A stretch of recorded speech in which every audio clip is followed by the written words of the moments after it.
Hello, Wareham. Welcome to the Candidates Night for the 2024 town elections. My name is Liam. I will be your moderator this evening. I'm the editor of the Wareham Week.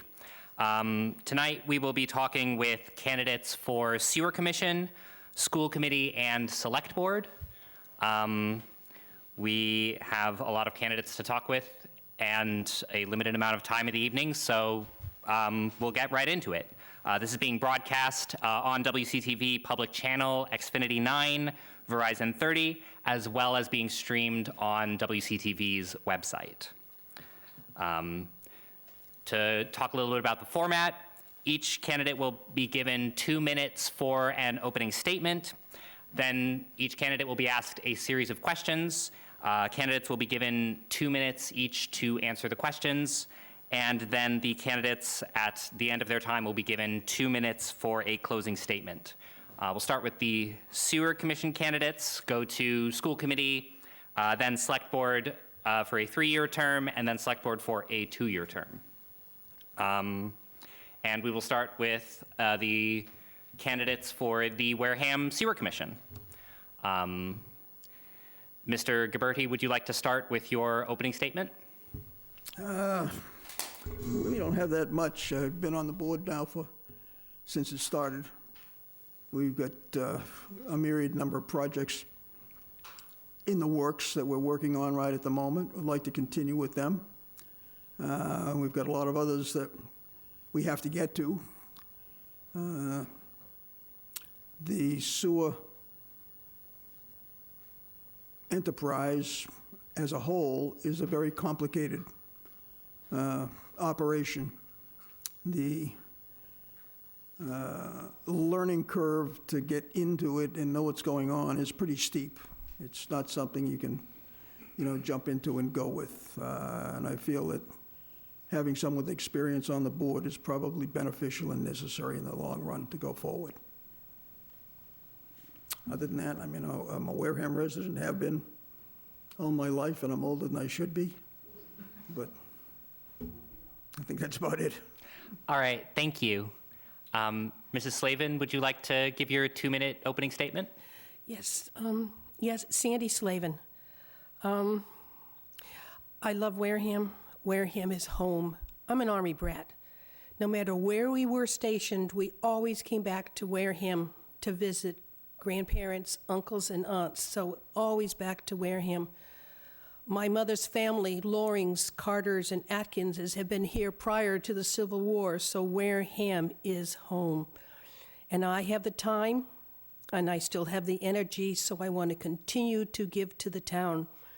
I graduated from Wareham in 1964. My mother graduated from Wareham in 1939. She walked these halls. So every time I'm in the multi-service center, I remember my mother. She said, give when you can, always. So graduated from high school, went on to Boston Bouvet College of Northeastern University, got my Bachelor of Science degree in '68, married my husband Alan in '69, got my first motorcycle as a wedding gift in 1969, and I continued to ride until my knee no longer allowed me to start my 2-stroker rice rocket, which was a very disappointing one. We bought our home here in '85, been boating here since '72. I give to the town, I have the time. I worked 33 years in the Digital Equipment Corporation to Compact, and then Hewlett-Packard, where I retired. Chairman of Conservation, Chairman of Open Space, Chairman of Minot Forest, Affordable Housing Trust, clerk of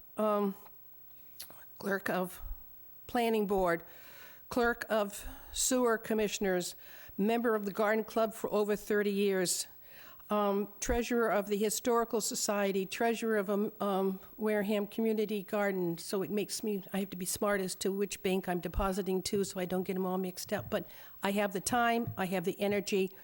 I'd like to continue as a sewer commissioner. Thank you. Thank you. Mrs. Ekstrom, would you like to give your opening statement? Thank you. Please unmute yourself. Thank you. My name is Brenda Ekstrom. My husband and I moved here in 1995. Actually, we moved here literally the week after our honeymoon. And we have lived here ever since. We raised our 4 children here. I was on the Board of Selectmen for 6 years. Seems like forever ago. I was with C&D. We founded the Affordable Housing Trust in the town. I have been the liaison to the Zoning Board, the Conservation Commission. I was very involved in town. Unfortunately, I had some ailments that had to take priority, medical priorities, and I had to step away. I'm back. I have a clean board of health. I was the sewer commissioner when the selectmen were the sewer commissioners. Years ago, people may not know this, but the selectmen were also the sewer commissioners.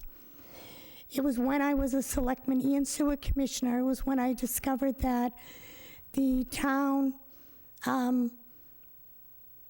likes to take, well, right now I think it's $850,000. At the time, it was $500,000 out of retained earnings for the operational expenses that they claim that they use in the town's operations. I believe that if they weren't doing that, because no other department does that, if they weren't doing that, we wouldn't have to be taking out the millions of dollars of debt on the sewer users, because we would have that money to do the repairs. And that's what I'm very concerned with. Thank you. Thank you. The first question of the night for the sewer commissioners is, what do you see as the biggest issues facing the sewer district? And we'll address this question first to Mrs. Slavin. And I have how long to answer our biggest issues? These are 2 minutes. I know it's a big ask. I'm sorry about that. I got it. It's always the issue of capacity, our moratorium, but I think our biggest problem is the age of our septic systems. Our sewer lines are old, they are easily broken, they need to be addressed. I mean, it just goes on and on and on. We need to be able to put more output into the river. To do that, we have to put more homes onto sewer to reduce the amount of nitrogen. We have to, I go on, but that's enough. I'm sure Jimmy will fill in the rest of the stuff that is an issue that we're dealing with. All right, thank you. Mrs. Ekstrom, would you like to address the question? Sure, I agree. I think inflow and infiltration is a huge issue. If you know anyone, or you read about it, or you live down in Swift's Beach, you know that was a huge issue. Just recently, they just had that whole thing with, I believe it was Mr. Warren, that they went in and they were doing a lot of work down in the Wankinko area, trying to seal up the pipes. That's huge. It's not just the Swift's Beach area. Mrs. Slavin is absolutely right. The sewer came in 1977. It was right after a little bit of history. Nixon with the EPA. Jimmy Carter followed that up and went to all the waterside communities and said, hey, we'll give you 90% replenishment if you want a sewer. Wareham, in its infinite wisdom, decided only to sewer right around the edge of the salt water. So there are some areas that got sewer for $200. Now you're looking at it, back when we were trying to do it, it was $23,000, $25,000 or more. I think some areas were as much as $30,000. So yes, we need it, but the area that we had capacity, they've been giving it away, or I shouldn't say giving it away, they've been allowing other areas, commercial areas, to have it that was supposed to be reserved for residents. When it comes time, we had 10 areas, or 12 areas that had to be sewered. they were supposed to be sewered by 2023 or 2024. If the DEP or anyone comes back looking for that and they're not sewered, we have to either build another plant, somehow increase capacity, but those sewer users are going to be paying unless we figure out something to do. And it's not an easy thing to do. And you need someone that is going to be able to stand up to the state, to the people, and to the mistakes that have been made in the past, and I'm ready to do that. I got tough shoulders. Thanks. All right, thank you. And Mr. Gabberty, would you like to address the question? Do I have to? You don't have to, but The main issue the sewer department has is money. Everything else is superfluous. Unless you've got the money to do the work, it just won't get done. We've got areas in town that need a lot, areas that didn't get sewered because of expense back then, the ones that she was just referencing. We've got lines in the ground that are 50 years old. They're deteriorating both internally and externally. And at some point in time, unless they're replaced, relined, or something, depending upon the particular one, would be done, we could have a major catastrophe, and I don't want to see us look like Plymouth. We've been working on some of these areas. We've got a number of these, excuse me, a number of these situations in the works, but anytime you want to do anything in the sewer department, if you decide today that you want to do X, guaranteed it's going to take you at least 5 years to get to put that shovel in the ground to do something. Between the state regulations, the engineering timeframes, the money acquisition, where is it going to come from, how are you going to get it? Bake sales don't work as well as they used to, so we're stuck there. I&I is an issue, but that's a secondary issue to the other ones that we have. I mean, those I&I will be addressed as we go along. If we take care of the other issues, the I&I will go away. Relining being a big factor. The plant itself is capable of producing more, processing more than it does. We're limited. The chokehold on us on what we can do and what we can't do is the 1.56 million gallons a day expulsion that goes into the Agawam River. That's regulated. We can't exceed that. And until we find another source to expel the treated effluent, unless you want it in your basement, we're stuck. We're stuck with it. We're looking at ways, if it is feasible, to moderate the moratorium. I don't see it being eliminated right away, but we're trying like hell to find a way to moderate it so that we can allow some hookups and see where we can pick up some space to do it. Other than that, everything's fine. thank you. Mr. Gabberty's last point leads very nicely into our next question, which is about the moratorium. Considering that there has been this sewer moratorium in place on new hookups because of the limitations of the system, how should the Sewer Commission balance the needs of development with the limitations of the system? Right and now, this question will go first to Mrs. Ekstrom. go ahead. Thank you. Well, I think that if anyone looks at particularly the west side or the heading west of Wareham, we've had a boom town over the past decade with the plaza and everything that's going on up there. And some people love it. Some people think it's fantastic. Some people aren't so crazy about it. But I think that it's always wonderful to have that, and we keep being told that once we get more commercial development, our tax rate will go down. And yes, the tax rate goes down, but many of you, your taxes haven't gone down. Unfortunately, we're not going to be discussing the Board of Assessors tonight because that's a whole nother issue. Anyone that wants to talk to me about that, my phone number's out there, my email's out there, or I'll give it to you afterwards because I'm also running for that position too. But it's, I think that what we need to do is we're supposed to be, for years we were told we were under a consent decree from the state.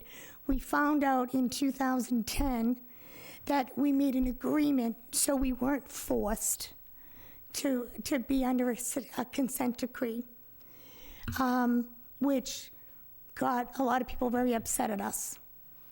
But I think that if we're not sewering where we should be and taking care of the residents, then we might as well be a Las Vegas Strip because it isn't going to matter. So we might as well put in the casino, which everyone voted against, including me. Thank you. Thank you. And now I'll address the question to Mr. Gabberty. To eliminate the moratorium, and balancing, business and property owners, I think the existing property owners need, first choice. If they want to add a bedroom onto their house or something, they should get first pick on that. But in order to, as I started to say before, when expanding the moratorium, our chokehold on expansion and taking more product into the system, allowing more hookups, is totally dependent upon what you can do with the effluent once you've treated it. At this point, we can't do anything with it, ergo the moratorium. If we can find ways, an area or areas that we can expel more of the product that we produce, the moratorium goes away. We've had discussions on a pipeline to the canal, and that's an expensive proposition, no question about it, but everybody wants to really forward think and look ahead, 20 years. Well, 20 years is a waste of time, as far as I'm concerned. For something like the sewer system specifically, when you're looking at expulsion capabilities and growth, you've got to look 100 years out, and if you don't even start considering to look that far, you're wasting everybody's time and money. Right now, we could hook up a ton of places. We've got places on the books, ones that have come into us, looking to hook up that we can't accommodate. Not because we don't want to, but we just can't. When the selectmen were sewer commissioners, they wound up giving an unlimited amount of potential product to Makepeace under the BDOD.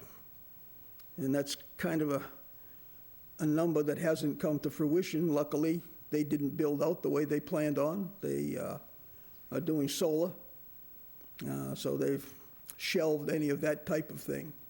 However, it's still sitting there as a potential. But our biggest thing is the expulsion.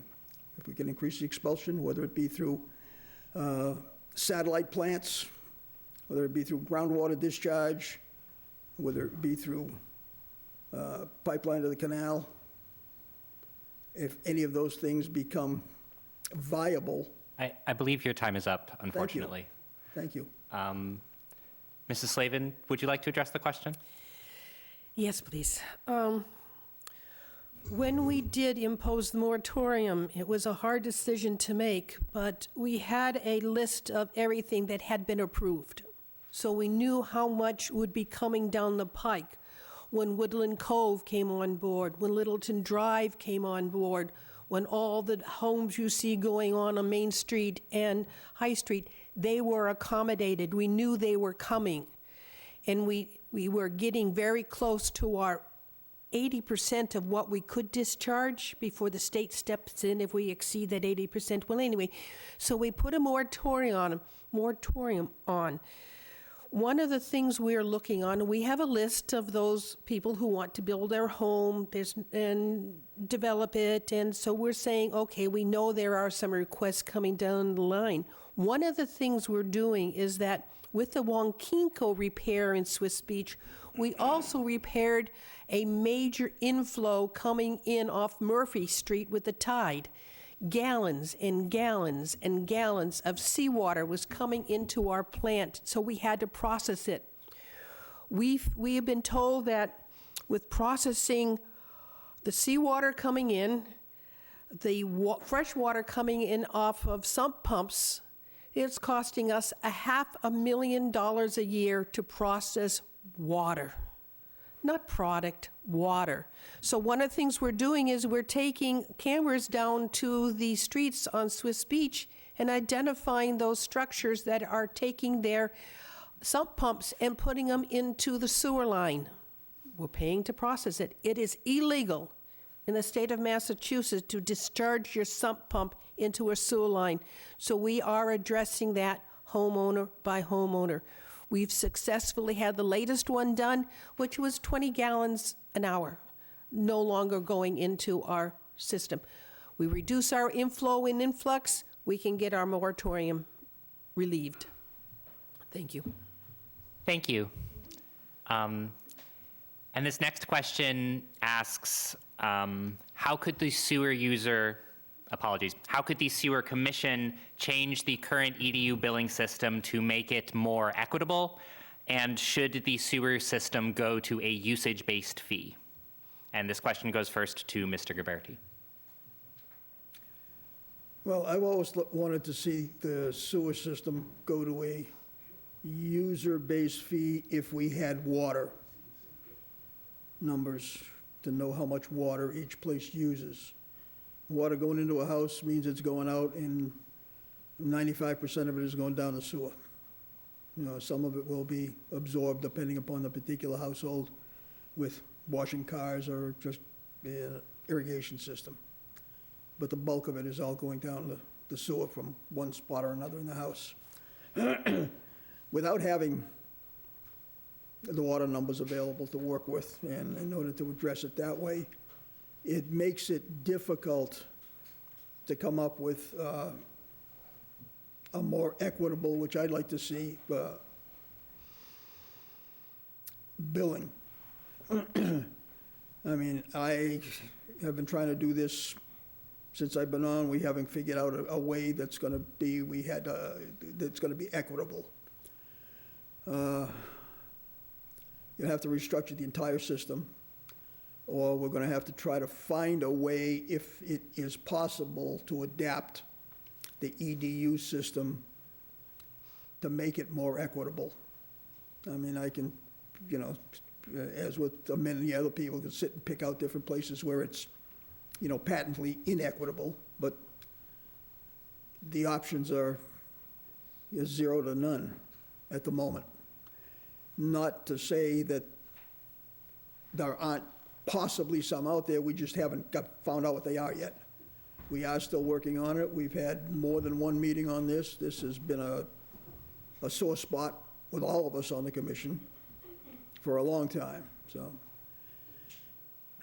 I can't sit here and say that we're going to have a solution for you in the next X period of time, but I can tell you that we're going to try our damnedest to find a solution. Other than that. All right, thank you. Mrs. Slavin, would you like to address the question? Yes.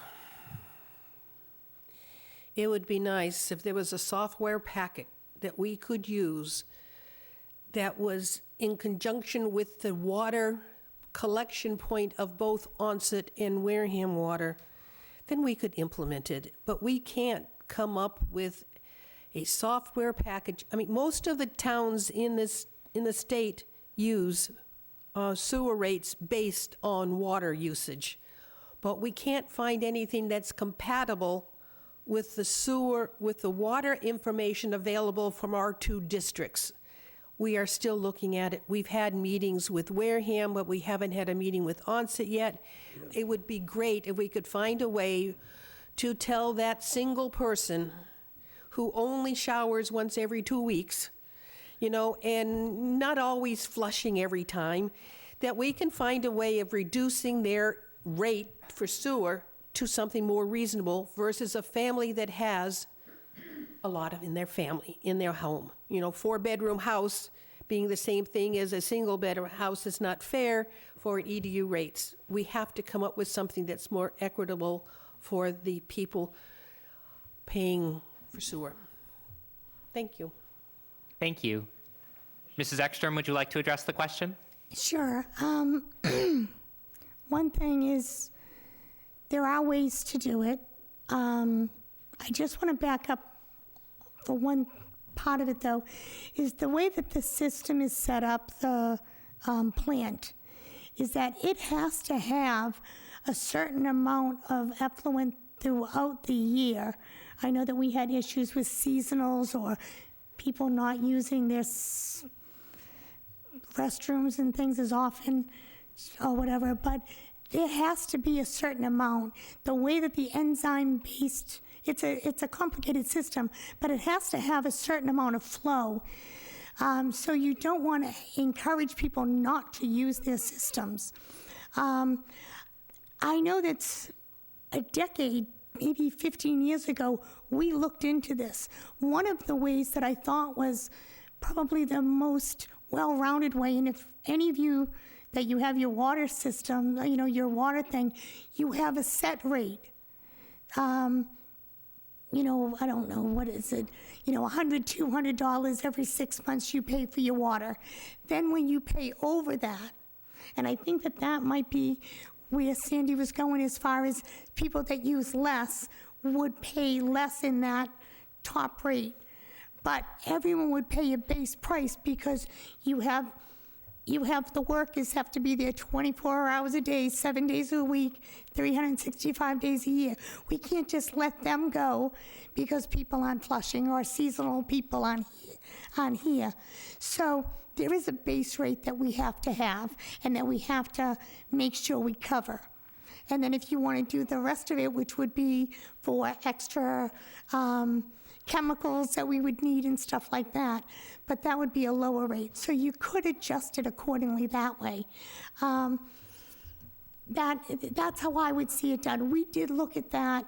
There were 4 separate ways, but like I said, and then it was split. So I don't know what happened with that after 2012. All right, thank you. And I think I was going to wrap it up. One more question? All right. Oh, boy.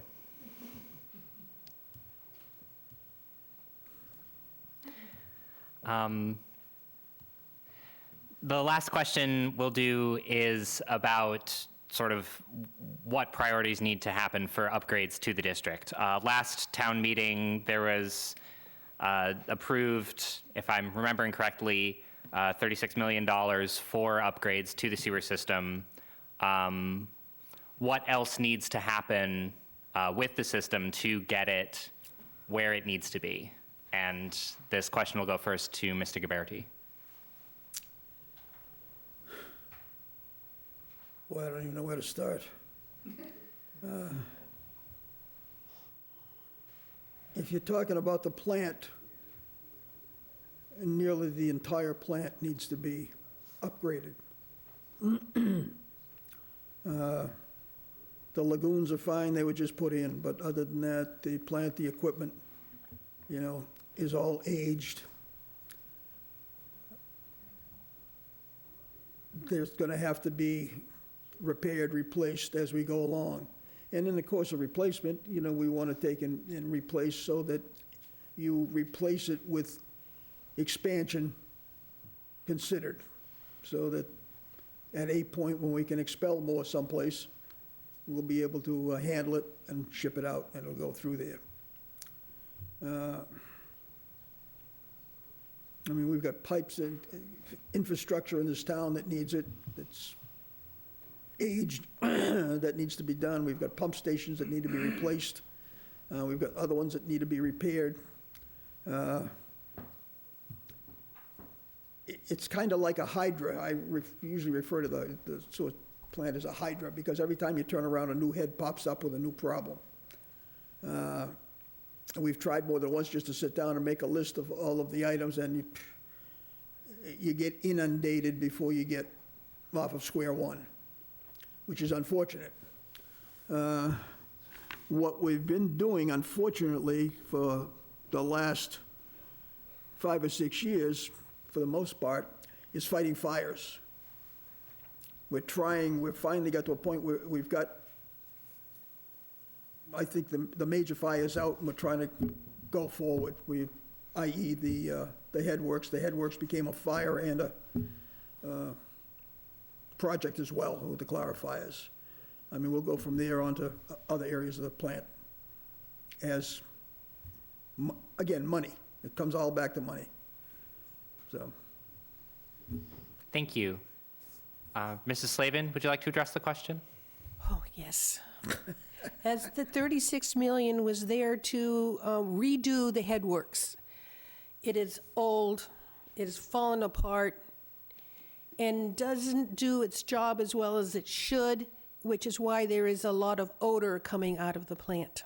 So rehabbing that headworks, we're getting a tremendous amount of what is referred to as rags.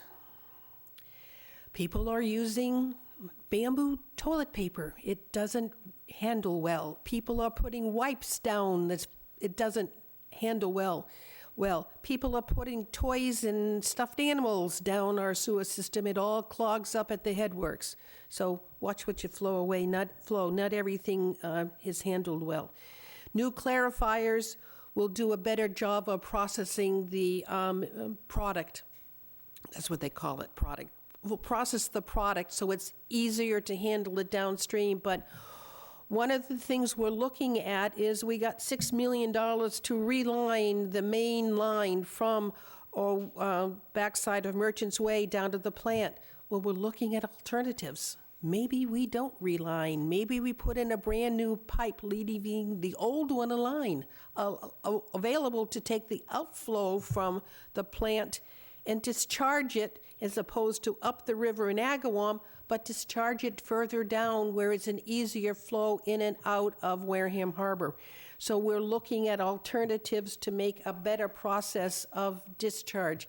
We need to increase our discharge. The state has told us if we were to sewer more of the town, we can possibly get more of discharge by reducing the amount of nitrogen coming out of septic systems. Anybody remember where the movie house, the drive-in used to be? Yep. That place needs to be sewered. It's all putting nitrogen off of septic systems right into the river, flowing down. One more area. We have to have satellite sites like off at Shangri-La for processing. We have to reduce the amount of nitrogen we are discharging into the river. That's it. Thank you. And Mrs. Ekstrom, would you like to address the question? Sure. We do need to sewer more areas. The problem is as I said, 15 years ago, 12 years ago, when we were trying to sewer areas, when the cost of those areas to sewer were announced, they became so cost prohibitive.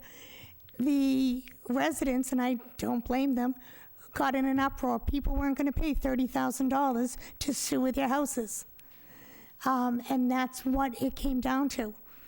$36 million for the upgrades.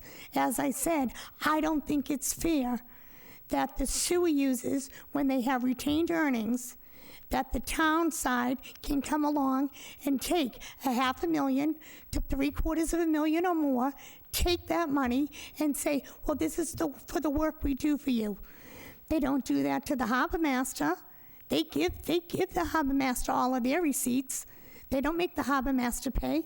They don't do it to municipal maintenance. So why do the sewer users have to pay to have that work done? So if you are on sewer, if you're not on sewer, this doesn't matter. You go to town meeting, you vote for $36 million because you don't pay for it. Sewer users pay for it.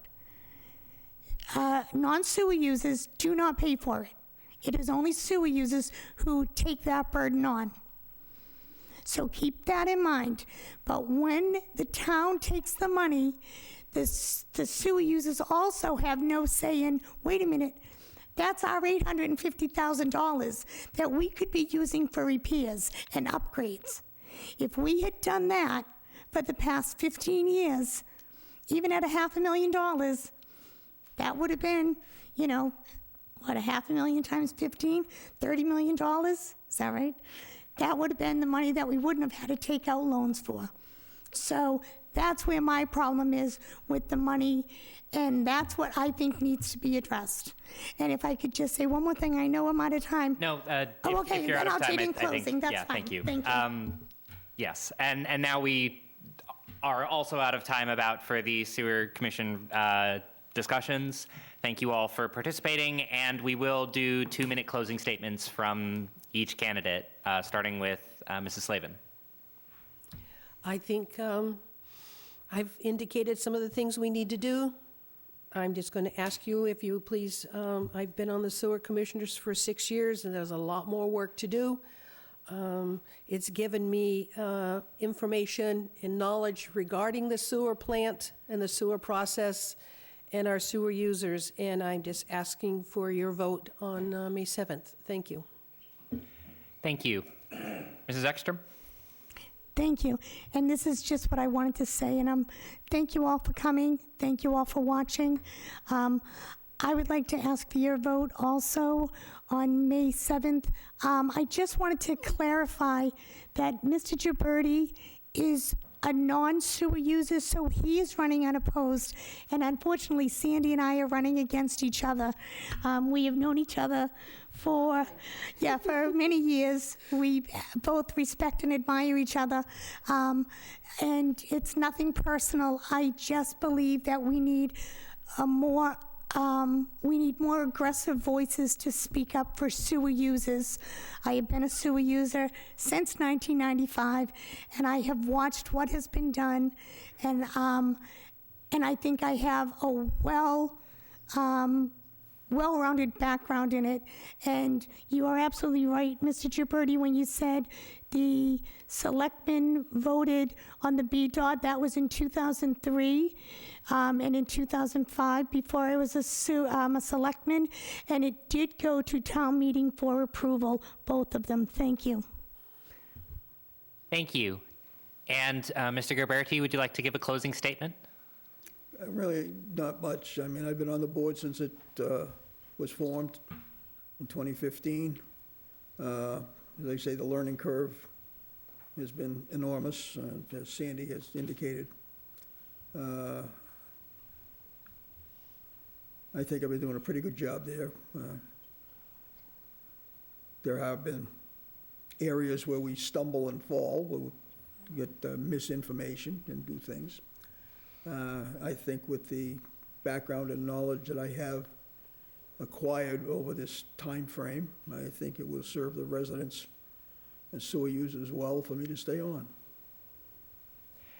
Thank you. And thank you again to all candidates. We will now take a brief intermission as we get ready for the next discussion, which will be with the school committee. Don't touch that dial. Thank you.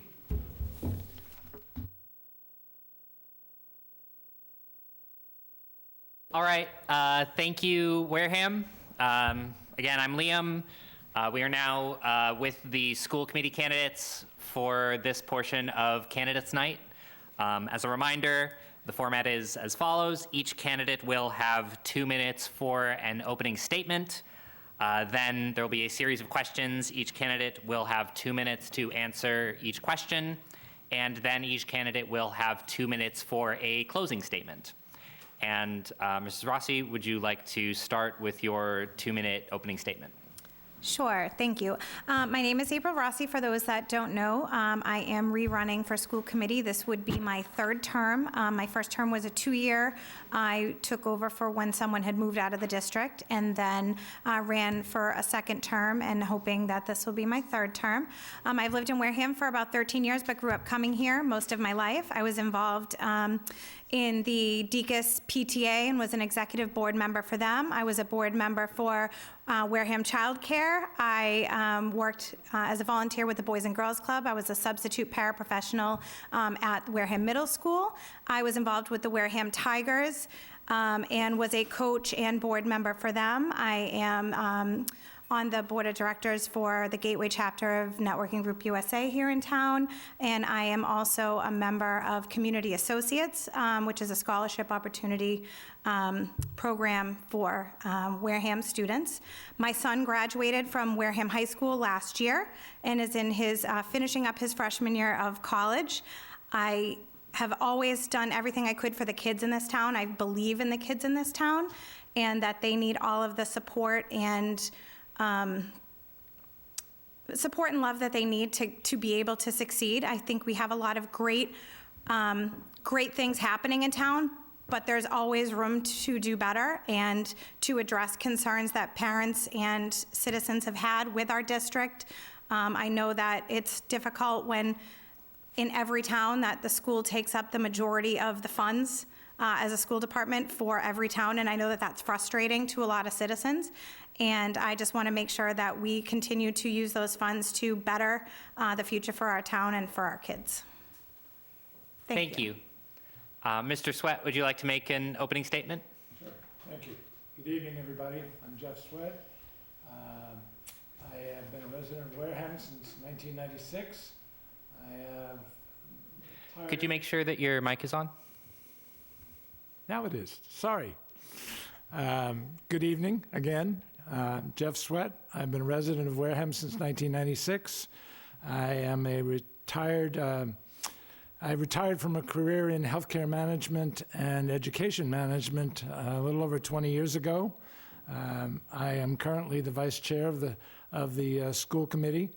In addition to that, I have been the varsity head coach of the girls tennis team at the high school for over 2 decades. I'm also the treasurer and a member of the board of directors of the YMCA South Coast, as well as the New Bedford Symphony Orchestra.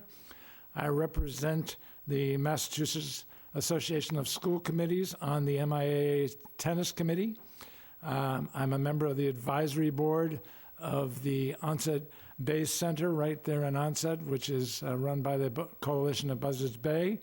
I'm an active tennis official for both junior and college tennis, and I'm an occasional volunteer bus driver.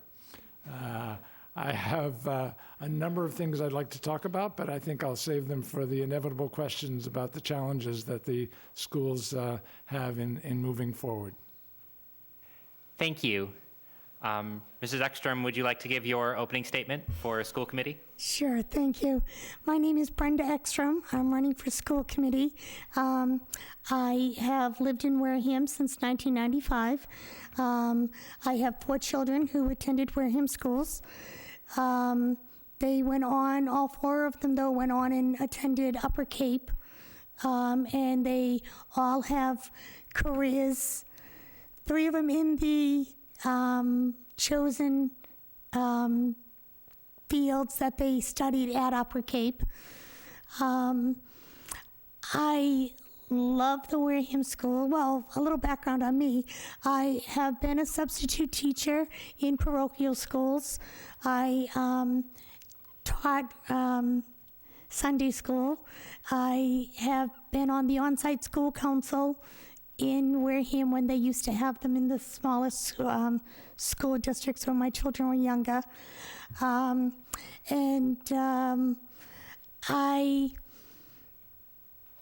do understand how difficult it is, especially having a child who graduated in 2020 in the height of COVID.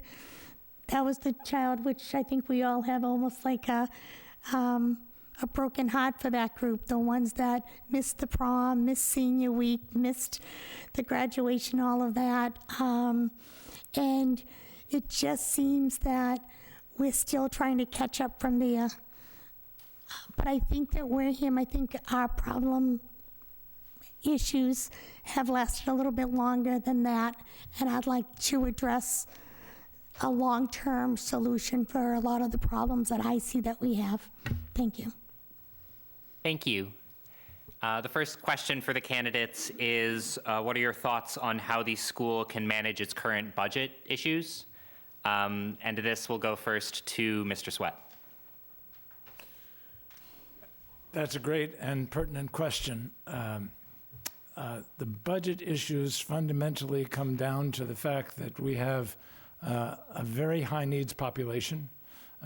We are currently about almost 30% more in high needs students, almost 50% more in special education students, and these are compared to the state average. And we have almost 60% more low-income students, which have special issues in some cases. So when you combine that, the result has been that we have used what are ESSER funds, which are federal funds related to the COVID pandemic. We have used that to provide a lot of staff, which is exactly what the ESSER funds were intended for, to better support these high-need students.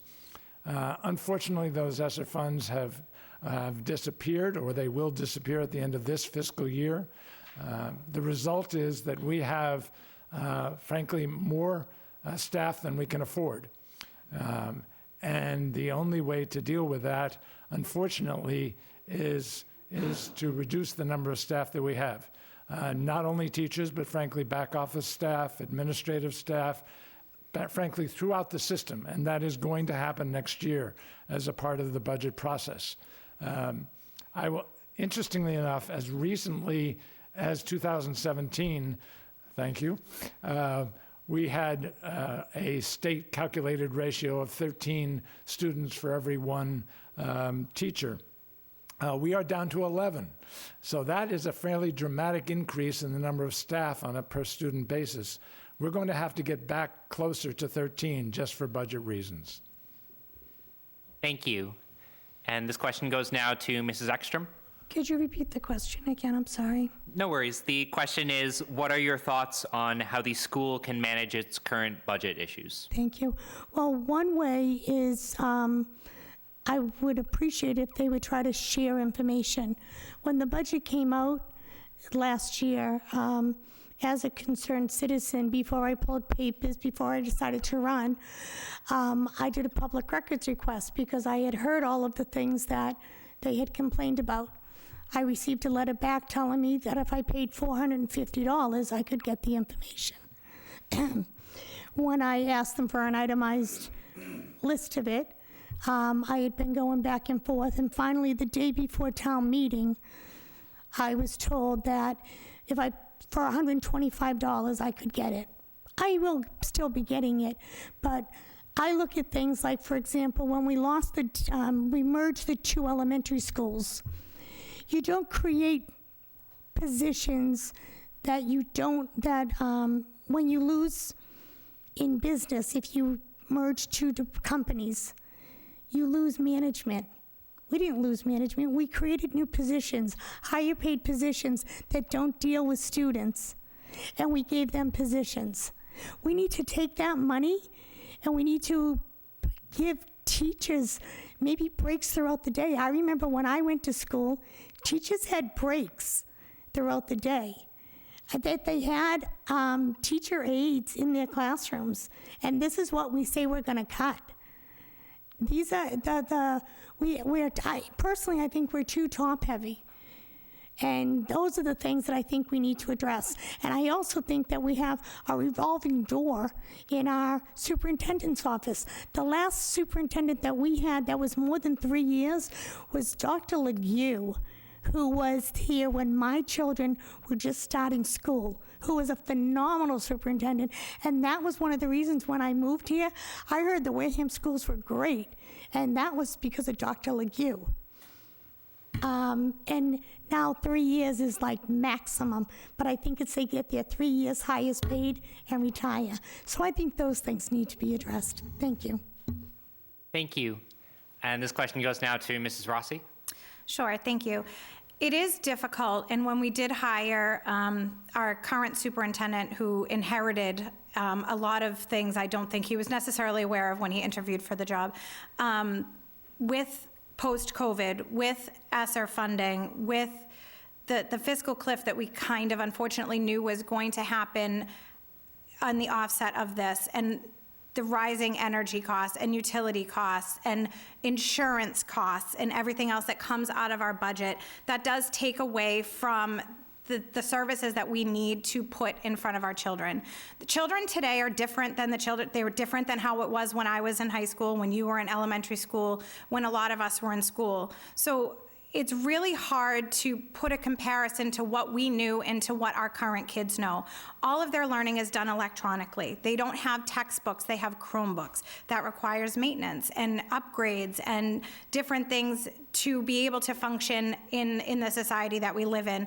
And the utility costs and merging with the new elementary school, while we did get a good bump from MSBA on that for what's going to be covered versus what we have to cover, that was a huge incentive, but that doesn't stop the fact that they build it at close to capacity when we have new developments coming into town.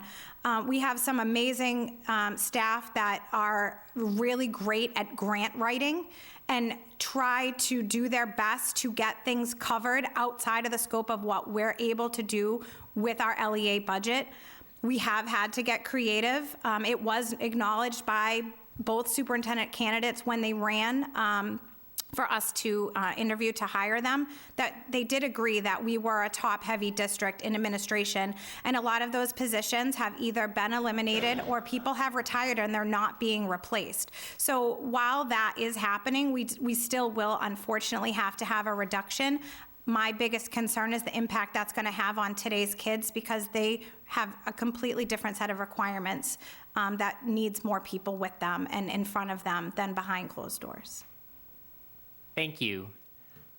This next question addresses sort of more of the educational side of things directly. Are there issues that the district needs to address in its academic programs and offerings? Are there changes that the district needs to make to best serve the needs of Wareham students? And this question goes first to Mrs. Ekstrom.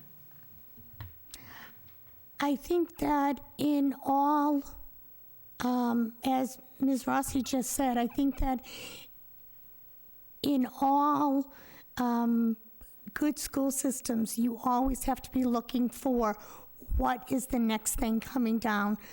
No one predicted or could predict COVID, and that has put a wrench into everything. We're still having, Zoom meetings and things like that because of it. Throughout all of government. So I think that there's still kids that either can't attend school, aren't attending school, that never were issues before. So I think that there's always things that have to be addressed, and that they always have to be looking forward to. Yes, this phones in school, I hear all the time, you say we're gonna, put no phones in school, and then parents are up in arms, but I might need to get in touch with my child. And yes, it is different, but, in the olden days, you would call the office if you needed your child. Things like that, they need to be addressed, and it is always moving. In particular, I wouldn't know, there is a stack of things that I am waiting to get, and I'm hoping that I will have better answers, but I do agree that we have to always be looking forward for children. Thank you. Mrs. Rossi? Thank you. I feel that we we have a lot of offerings for our top tier students. We have the IB program, we have an amazing AP program, we have dual enrollment with Bridgewater State University, and we have a lot of early interventions now with literacy and focus on our special ed population and our high need population. We have some out of district placements when we know and acknowledge that there are children that we need to educate that is beyond the scope of the staff that we have or the ability to keep those kids safe and educated to the best of their ability. So that's something that's going to happen regardless. My biggest concern has always been the average student, the middle of the road student that sometimes gets fallen through the cracks because attentions are being given to other places. This is something that I've mentioned many times, and I will continue to try to fight for just every kid. Those are the kids that we lose to neighboring districts that don't necessarily offer the things that we offer, that don't have a comprehensive opportunity. I attend MASC, which is the Massachusetts Association of School Committee Conferences. I have been the delegate for Wareham for the Resolutions Committee for the last 5 years, and I hear from other school committee members in other communities, some very similar demographically to ours, some significantly more affluent, and some in between, and they're shocked at what Wareham has to offer. We were the first to jump on because we have a 1-to-1 Chromebook ratio. We were one of the first districts in the state to offer our students only lost a week of education at the start of COVID when there was a shutdown. A lot of other districts were scrambling for curriculum and to get technology into the hands of students so that they could continue to learn. We have social workers, we have a lot of support staff because mental health, especially with an online population and the apps that kids are on and people's ability to hide behind a keyboard to significantly impact the mental health of another human being is important, and just keeping those middle of the road kids as a priority and not, forgotten in the middle while we put so much energy into the other ends.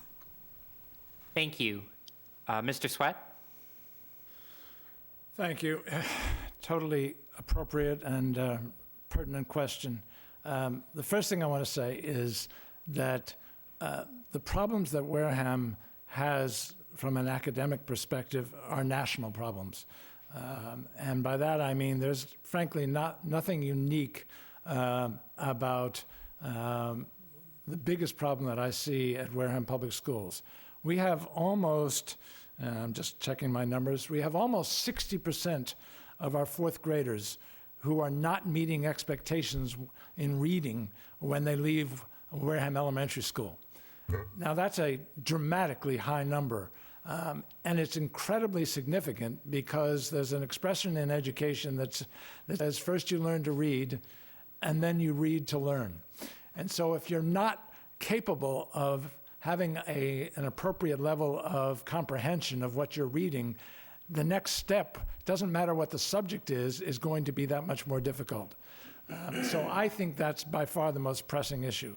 The second pressing issue is, in general, the fact that we can't afford all the teachers and other staff, social workers, psychologists, et cetera, because we have limited funds like every other school district. So we're going to have to use technology as a way to enhance the ability for our teachers to do, the first time I heard this term, I thought, interesting term, to differentiate their instruction. And basically all that means is that every student should have a type of instruction that gets through to them.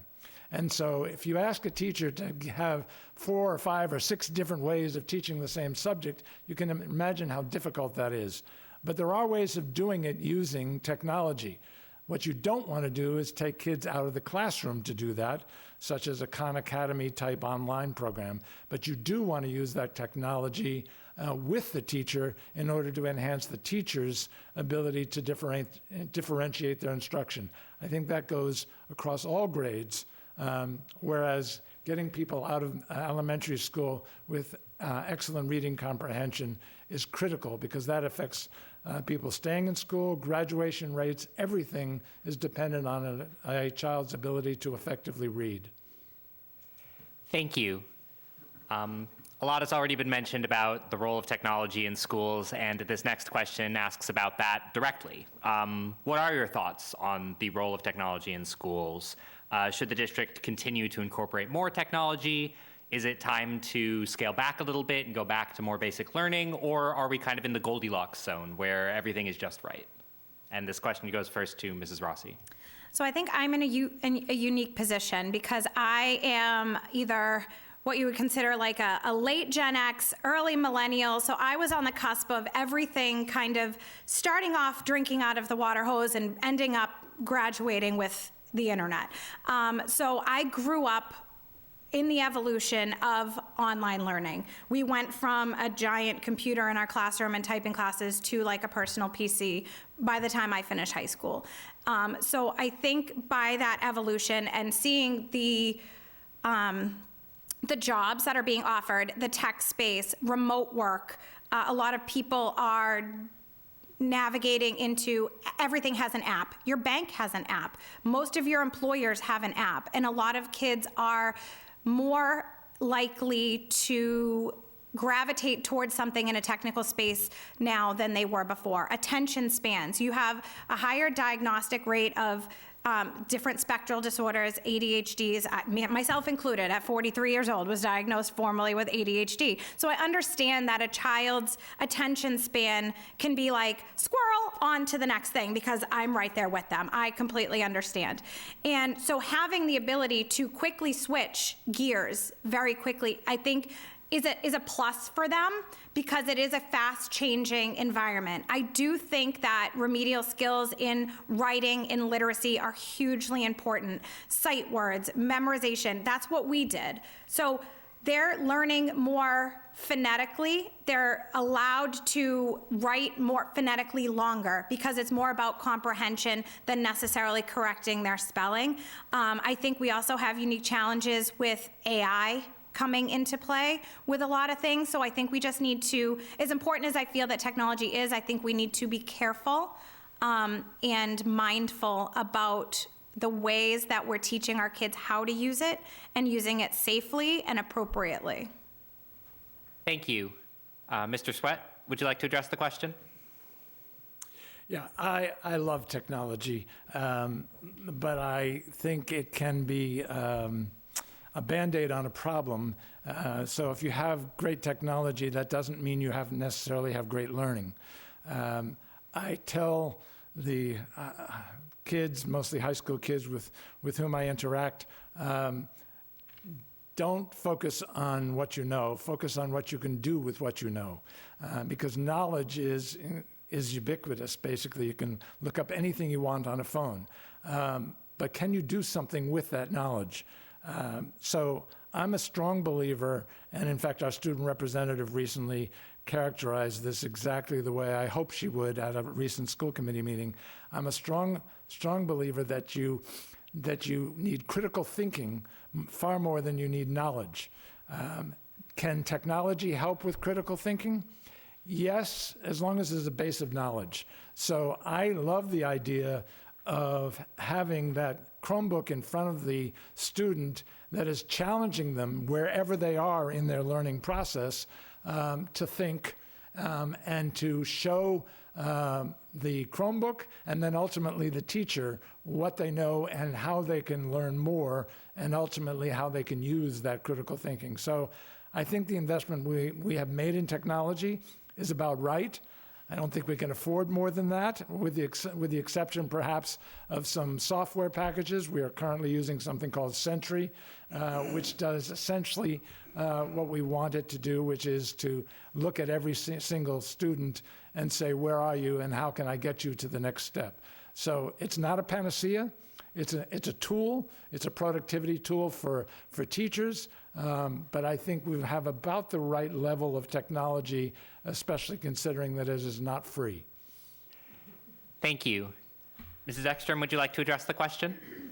Sure. I agree with Mr. Sweat. I think that we have the right level of technology. I don't think we need more. As a matter of fact, I have read several articles and studies of schools that are going back to teaching handwriting again, because if you see a lot of kids, they can't even sign their own names. because they haven't learned handwriting.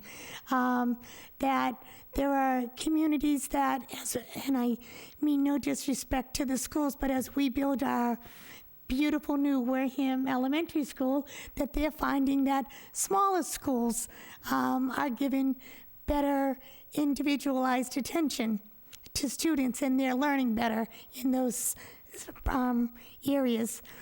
So I think that it is a tool, but if you don't have the basics and you don't learn what you're doing, it's kind of like if most of you remember of a certain age, April, you may be too young, but we used to have to learn our times tables, and we would be quizzed, and they would throw out, 7 times 8, 9 times it was 6, whatever, and we had to know them all.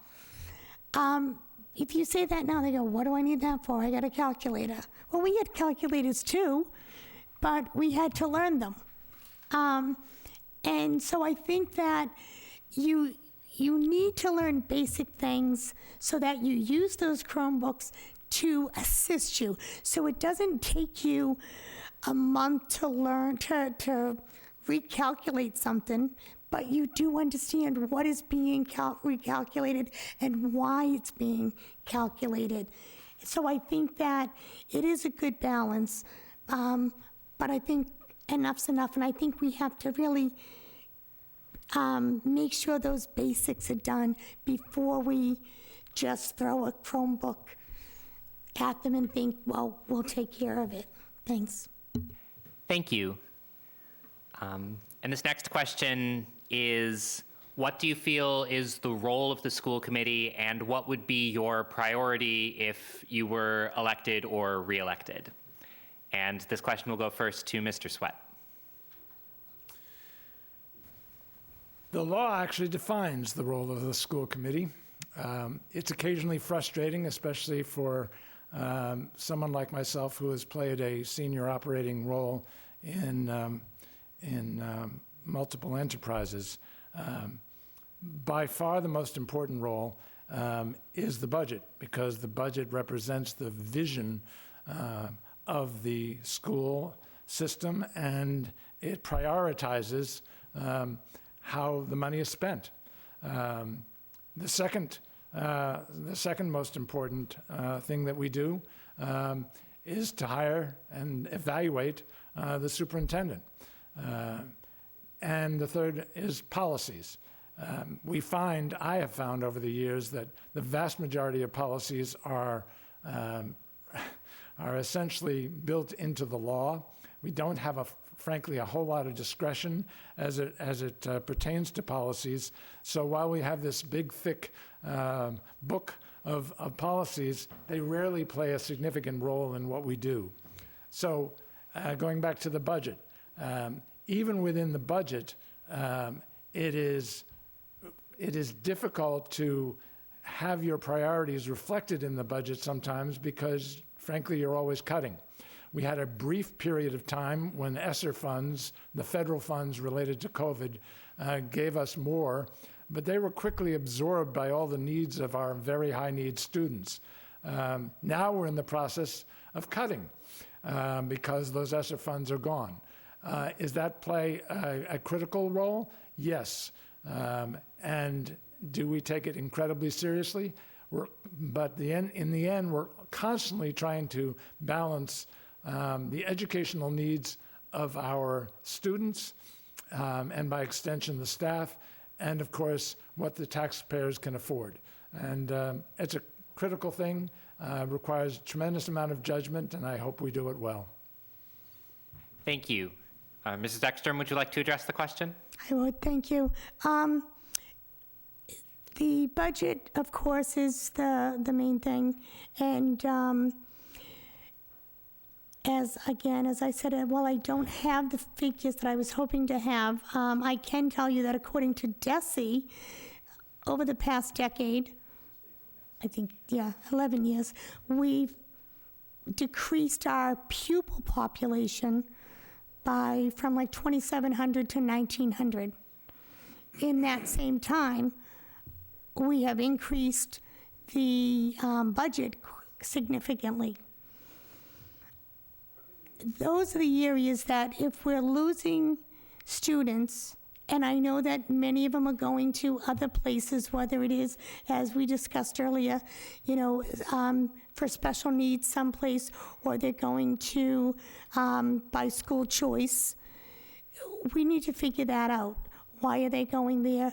If it is a school choice issue, for what reasons? Can we get them back? That type of thing. But I also believe that, the budget really needs to be looked at. The budget needs to be looked at as far as I said at the very beginning, with that upper level that may never even see a student. We need to address that. If we're in the business of education, the dollar should start where the children are and then work their way up. And that's how I feel about everything. As far as hiring a superintendent, hire a superintendent that's going to be here.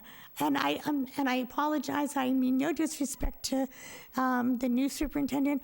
I just met him literally for the first time Monday night at town meeting. But if you're going to hire a superintendent, make sure you know who you're hiring. Make sure that they're going to be here. Make sure they're committed to you as much as you're committed to them. Thank you. Thank you. Mrs. Rossi, would you like to address the question? Sure.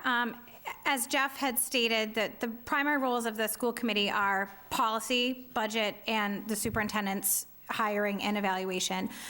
Policy is, as he also stated, the law that we abide by, most of them guided by MGL. I've been on the policy review subcommittee for the school committee for the past 5 years and been the chair for the past 2 years. The only way to basically change the way that we do things is through policy. I also firmly believe that the number one thing in my priority is the kids. It's the students, it's the families, it's the community. All of those things, a budget, every department has a budget. We all know that the budget is our biggest hurdle. And the way that we get creative with that, with you, just like we are in our own household budgets, is you have to prioritize the biggest thing. The biggest priority in your own home is your family. Keeping a roof over their head. Yes, absolutely, the utility costs will come out of that. Everything else is to keep them safe and happy and healthy and thriving. That's my priority, is the students and the families in this district, and keeping things transparent. If there is an issue, addressing it, acknowledging that there is something wrong, and continuing to be a voice when people do have concerns, because people don't understand the role of a school committee. So they do come to us with issues that aren't in our purview. And when they do, it's our job to then give them the tools and guide them. Did you go through the chain of command? Did you address your child's teacher? Did you address your child's coach? If that didn't work, did you go to their building principal, then the superintendent, then the school committee? That's the only way that you're going to enact change, is if we educate not only our students, but our community on the ways that we are able to help them, and that we are willing to listen and to try to do everything that is in our power to make things better for the district. Thank you. I believe that is all the time we have for school committee discussion tonight. Thank you all again for being here and for discussing. And now we will give each of you 2 minutes for a closing statement, starting with Mrs. Ekstrom. Thank you. As I said, my children went to school in the Wareham schools up through 8th grade. They continued with Upper Cape, which is also part of this Wareham system, sort of. My biggest concern is to make sure that the children are being taken care of, to make sure that the number one priority are the kids, not top-heavy administration, not worrying about if we don't want to lay someone off who, because we've been, they've been working here for years and we like them, but we've merged schools, that we take care of the kids, that when there's a problem, we address the problem with the children, that we don't say, well, let's just put this off to the side. I think that, yes, there are requirements, there are guidelines, but there are also things that need to be addressed. And I think that the school committee, whether it's in executive sessions or through reviews, need to address these things. And I think that any parent or any resident, any taxpayer who is looking for any information to be sent an email that says, pay me $450 and I'll give you the information, is a disgrace. And I think that something should be done about that. And then when they make a comment back that a stack of papers is a picture of a stack of papers is sent to them that says, this is all the work I've already done that I'm not going to charge you for. These are the things that, and I don't even have children. In the schools right now. I can't imagine being a parent trying to find information out. I think it's a disgrace. So I would like things like that addressed. Thank you. Thank you. Mrs. Rossi? As I had stated earlier, my main reason for continuing to want to be a part of the school committee is how deeply I support and want to help the kids in the families in this town. Like I said, my son went from first grade till he graduated last year with Wareham Public Schools. From Deaconess to Minot, he was the first group of kids when the elementary school split. He was that first group of kids from Deaconess to go over to Minot Forest. He was the first group of 5th graders to move over to the middle school. He was the first group of 8th graders to go over to the high school. Dual enrollment and IB started while he was a student at the schools, and he did the IB programs, which did help with the critical thinking that Jeff had alluded to earlier. He is a freshman in college. There's no meal plan at their school, and a lot of the electives and the extra courses that we have at our school have allowed him to be able to manage a budget and cook. He's the only of his roommates in their apartment that knows how to cook. So they're very thankful for his Wareham education, because otherwise there'd be a lot of ramen. And while I'm sure that there's a little bit less when he has the ability to food shop. I feel that we did just hire our new superintendent, and it's still new. And I feel that it's partly my responsibility as one of the school committee members that hired him to make sure he follows through with the promises he made to us when we hired him, and to make sure that we continue to hold him accountable for what we hired him to do. He came in after a bit of a challenging time with our previous administration, in my opinion, that personally affected me for several years.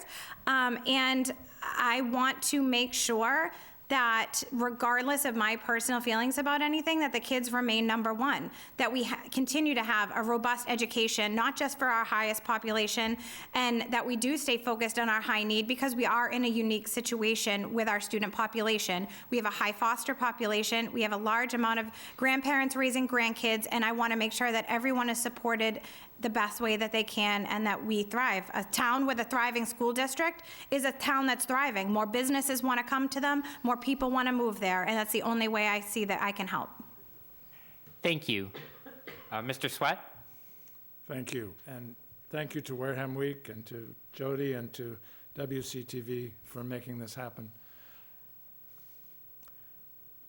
I am privileged to have been a coach, and still am a coach, and that has given me access to lots of wonderful Wareham students and their parents, and my wife and I also give a scholarship, and we've done that for the last 12 years. And the interactions with those students after they leave Wareham High School is also a privilege. But it tells me we're doing something really well here in Wareham. I have yet to have a single person not excel once they get to their next place of education. And I always ask them, did Wareham High School do well by you? And by extension, did the elementary and middle school do well by you? And they always say yes. In fact, some of them say that what they do at the high school is even sometimes more rigorous than what they experience at college. And they're going to find colleges. So the first thing you should know is you should be very proud of Wareham kids and their parents for what they are accomplishing and about to accomplish as productive citizens, and hopefully they'll come back and do it here. There is something magical about what happens when a student and a parent and a teacher connect. If we have a major problem in this community, it's with a very relatively small but important subset, which essentially April alluded to, which is that not 10 seconds, woo, which is not every kid understands the importance of education, and that gets to the issue of chronic absenteeism. It is a national problem, and it's a problem in Wareham. So I would like to continue my efforts to help the superintendent and to help the rest of the staff of Wareham Public Schools to solve some of the problems that we have, and I certainly ask for your support on May 7th. Thank you. Thank you. And thank you all candidates again for being here tonight. We will now have a brief intermission before we come back with the first round of select board candidates for the 3-year term. Please stay with us. Thank you so much. Thank you. Good evening, Wareham. Thank you for staying with us on this candidates night. As a reminder, this is being broadcast on public channel of WCTV, Xfinity 9, Verizon 30, and it is as well streaming on the WCTV website.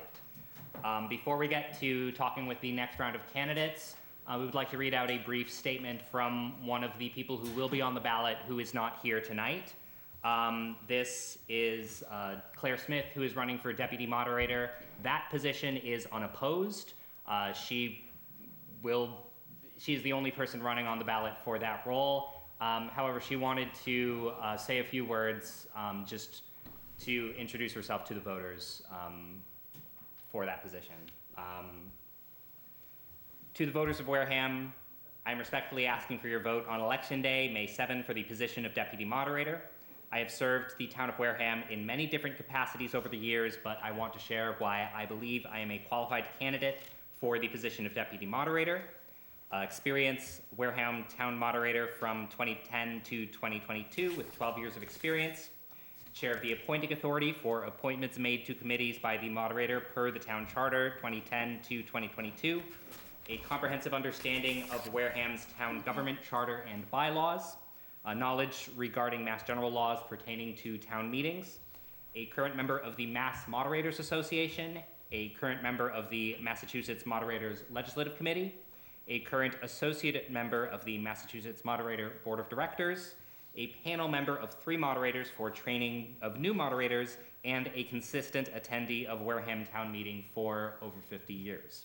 I firmly believe that my knowledge and experience regarding the functions of town meeting will provide you with a capable and knowledgeable deputy moderator. I respectfully ask that you vote May 7, Claire Smith for deputy moderator. And again, if you joined halfway through that, that is a statement from deputy moderator Claire Smith, who is running unopposed. Back to our regularly scheduled programming. We are now talking with the 2 candidates for 1 seat on the Wareham Select Board for the term of 3 years. The format will be the same as it has been earlier in the evening. Each candidate will have 2 minutes for an opening statement. Each candidate will be given 2 minutes to answer the questions that are asked of them, and each candidate will be given 2 minutes for a closing statement. So we will start with opening statements from Ms. Quirk. Thank you, Liam. Can everybody hear me? Okay, good. My name is Sherry Quirk, and I'll tell you a little bit about myself. I was a lawyer for many years in Washington, D.C., and then in Knoxville, Tennessee, before moving full-time to Wareham. In 2015, I became the top lawyer for the Tennessee Valley Authority, which is a government-owned corporation with 10,000 employees and $10 billion in yearly revenues. Now, I like to solve problems, and I have a lot of experience solving big problems, especially if it helps or protects people. At TVA, I had the chance and the honor to help some of the poorest people in the country. Now, we bought a house in Onset in 2001 and later built a house on Great Neck. Before moving here full-time in 2022, this town was home. The home in Wareham was home, a place important to me and to my family, my extended family, and the source of many happy moments and memories. Once I moved here full-time, I began to volunteer with the town, beginning with the planning board and extending to bylaw review and alternative energy committees. In the course of doing this work, I've talked with and listened to many people, and through those activities, I've learned a lot about the town and have more to learn, but have a good base of knowledge. And I wanted to tell you a little bit about who I am underneath the description. I am a listener. I'm more interested actually in what other people have to say and their thoughts than I am my own. I approach everything in a disciplined way, not putting out fires or being reactive, instead anticipating and planning. I'm tough and will not be pushed around or bullied. I know how to fight and will fight to include people who have felt excluded and who want to be part of our government.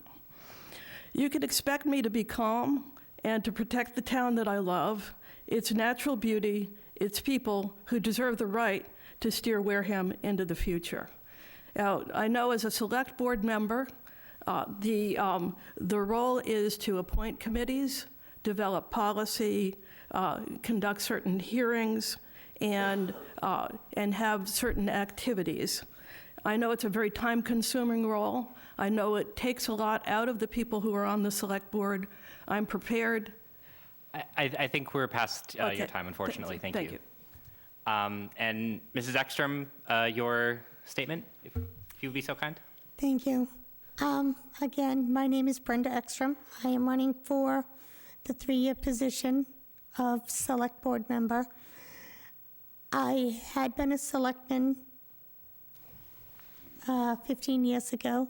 I did not run for re-election back then because at the time, my children were at the age where I was getting text messages saying, "Mom, what time are you going to be home? Dad doesn't understand the homework," or things like that. And so I needed to reshift my priorities. When I started, my youngest was 2 years old. I could have them all in bed before I could get to the meetings. And I realized as Ms. Quirk was talking, I didn't tell you anything about my background and all the time I've been up here. I have a bachelor's degree in criminal justice, a human resource management certificate.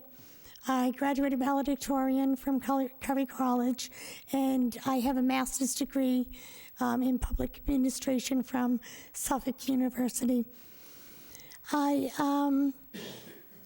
have chosen, when I chose to get involved in Wareham, it was because there was a selectman who I was in a class with who said that the board was inept.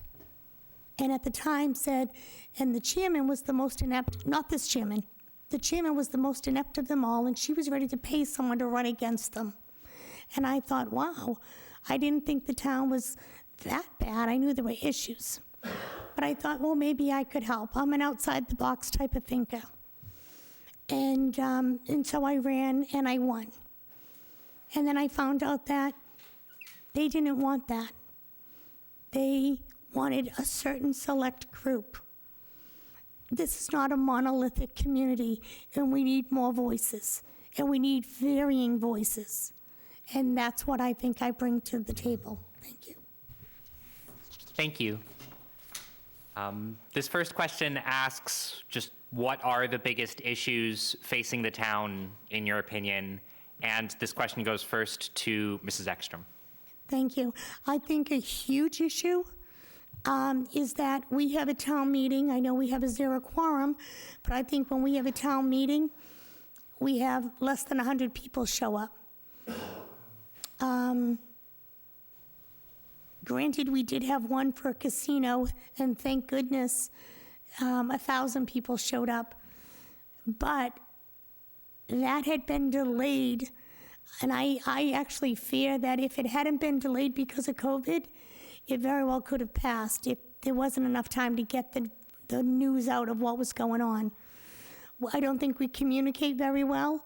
I know that the former selectman, Tricia Wirtz, who I ran against before, people think we don't like each other. Tricia and I know each other, we like each other. One of the big things that she had was she wanted more communication going on. I'm disappointed that the town didn't take her up on it, because I think that that's something we need. I think that we need more voices. I was just at the zoning meeting the other night. They had 3 members. After the meeting, they were discussing, it was still during the meeting, but they were discussing, someone has applied. They applied again, and the answer was, oh, well, the current chairman of the Board of Selectmen is going to review the application, and she'll decide if he's on the board. There is no I in select board. No select member has any greater authority than any other member. So when someone applies to the select board to be on a committee, all 5 members should see that. They should discuss it, they should interview that person, and they should vote on it. These things shouldn't be made behind closed doors. These committees that we have we're losing people on planning, on zoning. We don't have people on these boards because if they're not like-minded, we're not getting people, they're not being appointed. We need to have a well-rounded group. I think Thank your you. time is up, unfortunately. Thank you. Thank Mrs. Quirk? I'm going to answer your question, but it'll take a couple of steps. I think that the town has done a really good job of trimming the budget and becoming lean and meeting fiscal responsibilities. What we face now is the need for some large expenditures. We need some growth, smart growth. We need a way to grow our revenues.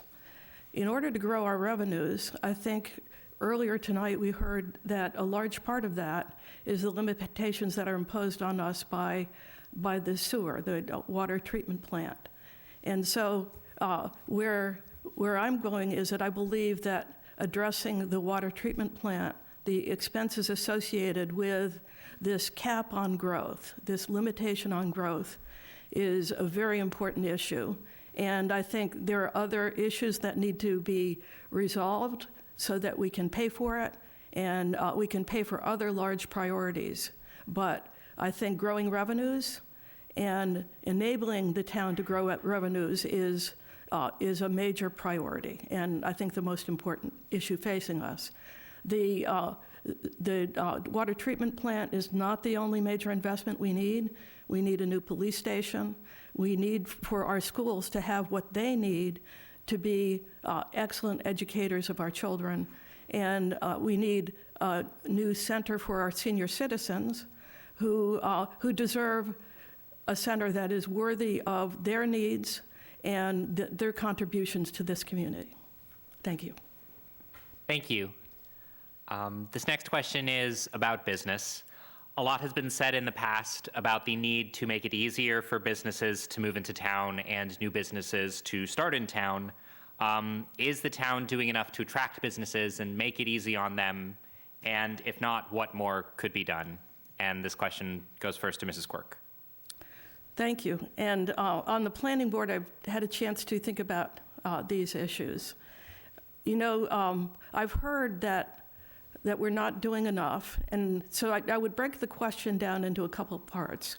One part is new entry into town and whether we are making it easy enough for people to come and whether we're being attractive enough to lure new business.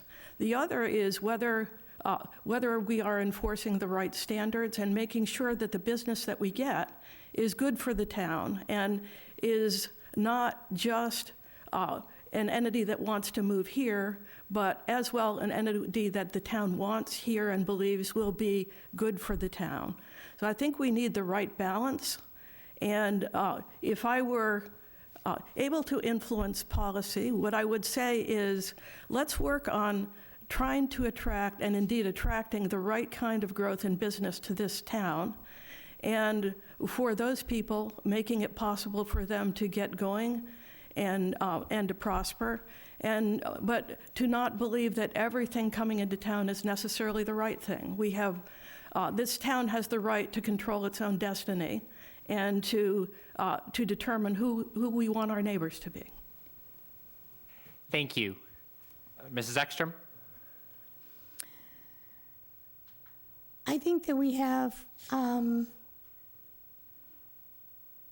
we've had a real issue with growth lately, and we've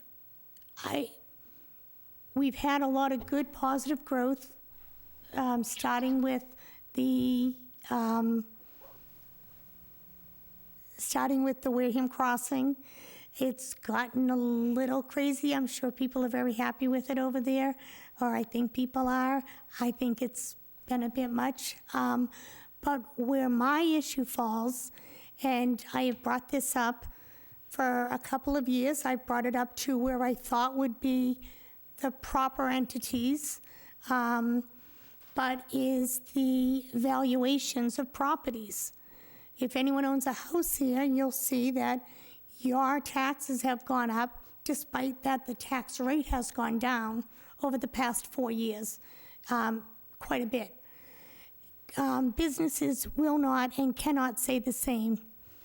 A place like, for example, Wareham Crossing pays $82,000 less now than they paid 4 years ago. And how many houses are paying more to make up for that? Residents are subsidizing businesses right now. I don't think that's fair, and I don't think that's right. And I think that the longer, and I brought it up to the assessors, and only I brought up I brought up Walmart. They increased Walmart's land valuation by $1 million this year.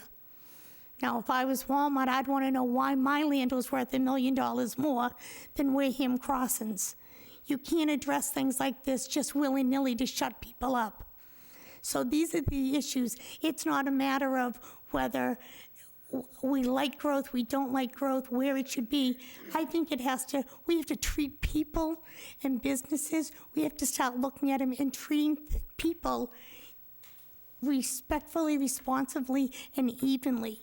Because otherwise, we're just going to have nothing but business. Thank you. This next question is, what are your thoughts on sort of the current state of Wareham's public services, and what do you think could help to improve them? And this question goes first to Mrs. Ekstrom. Thank you. We have been talking about a new police station for 30 years. I don't disagree that we don't need something. We have, but I don't know if we need an entire new police station. There is land out back that possibly years ago, the woman that owned the property was losing her property because she couldn't afford the taxes. It has been since bought by a neighbor to help her out. Have we looked at that to maybe expand there? But I think the police do a fantastic job. I mean, and with what little they have. We've lost the numbers of the police personnel, and yet they still continue to do a great job. And the EMTs, the sewer department, I mean, I think that municipal maintenance, I think for what they all have, they do fantastic. Thank you. And Mrs. Quirk? So I think this is part of what I just described, which is over time we've really trimmed down this government, including its public services, very significantly because of debt obligations and other expenditures. The town has had to focus on becoming more slim, and the slimming down, I think, has had a big impact on citizens. And the issues that I see or hear about on Facebook and talking with people often are the issues of roads not repaired, junk in yards, and a real sense that their needs are not being taken care of by the town. And so I think this is an important issue. And I think it again goes to this question. It's in part a philosophical question, but it's also a question of who we are. What are we going to do in order to have the money to spend on the services that we need? And so I would focus there and acknowledge that we are in a position where there is much room to improve, and we should focus on what it is that we need. And so far, and it's also the case, I think, that there are instances where what seems to be a failure by public services is an inability to act because of jurisdiction, because a road is not a town road, it's a state road. And I think we could do a better job of communicating with people about what the town can do and what is within its authority and what is not. Thank you. Thank you. This next question is, how should Wareham address the proliferation of large-scale solar developments and the deforestation and land impacts that come along with them? And this question goes first to Mrs. Quirk. Well, the planning board has had a lot to say about this issue, and I'll say just a couple of things. I've talked with a lot of people inside the town, outside the town. When I tell people that Wareham is cutting down forests to build ground-mounted solar, they're shocked that this is happening in the state of Massachusetts. And so I think we need to focus on how the growth of solar, and that solar is growing because of the state's imperatives on carbon reduction. Their goals are good goals. I would not argue with the need to reduce carbon reduction, or the need to reduce carbon emissions, excuse me.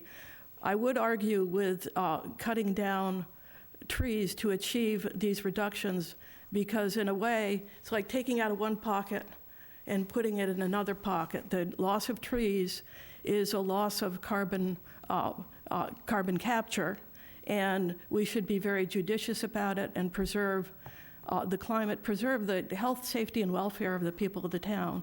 At the same time, we have to be able to engage in smart solar development and looking at disturbed areas, areas where the natural values are less, in my opinion, is a very fruitful area to go, and something the town should be very interested in and working on very devotedly. Now, I think the state is going to take a lot of, or is poised to take a lot of power away from towns to address solar development. I hope that we are able to retain enough authority to do what makes sense for this town. Thank you. Mrs. Ekstrom?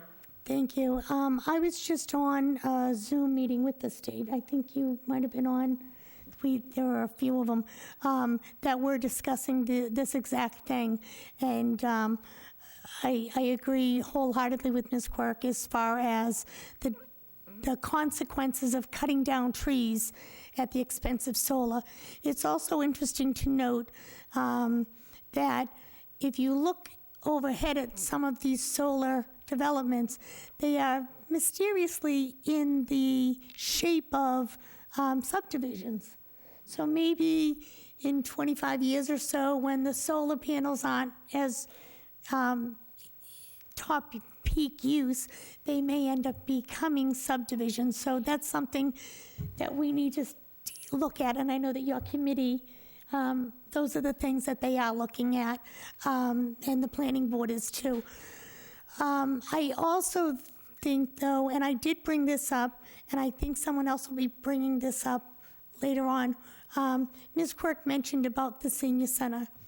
I was on the DECUS committee trying to get the DECUS into become a community center where we wanted to have the senior center. One of the things that I had worked with was getting information on the carport solar panels to go over the parking lots like they have up at Upper Cape. When I went to Mr. Sullivan about it, he said, great, if you draft up an RFP, do it in phases, because possibly we could do it for DECUS, then we could do it for Town Hall, and then the middle school. So that because then we would be receiving passive income, I believe it was $40,000 a year or something, just for the small DECUS one. So it would be more for the other ones. But this would be a way for the town to get income while we're generating solar energy, and maybe we could be putting on, I think years ago, we put a moratorium on wind turbines. I think, do we still have the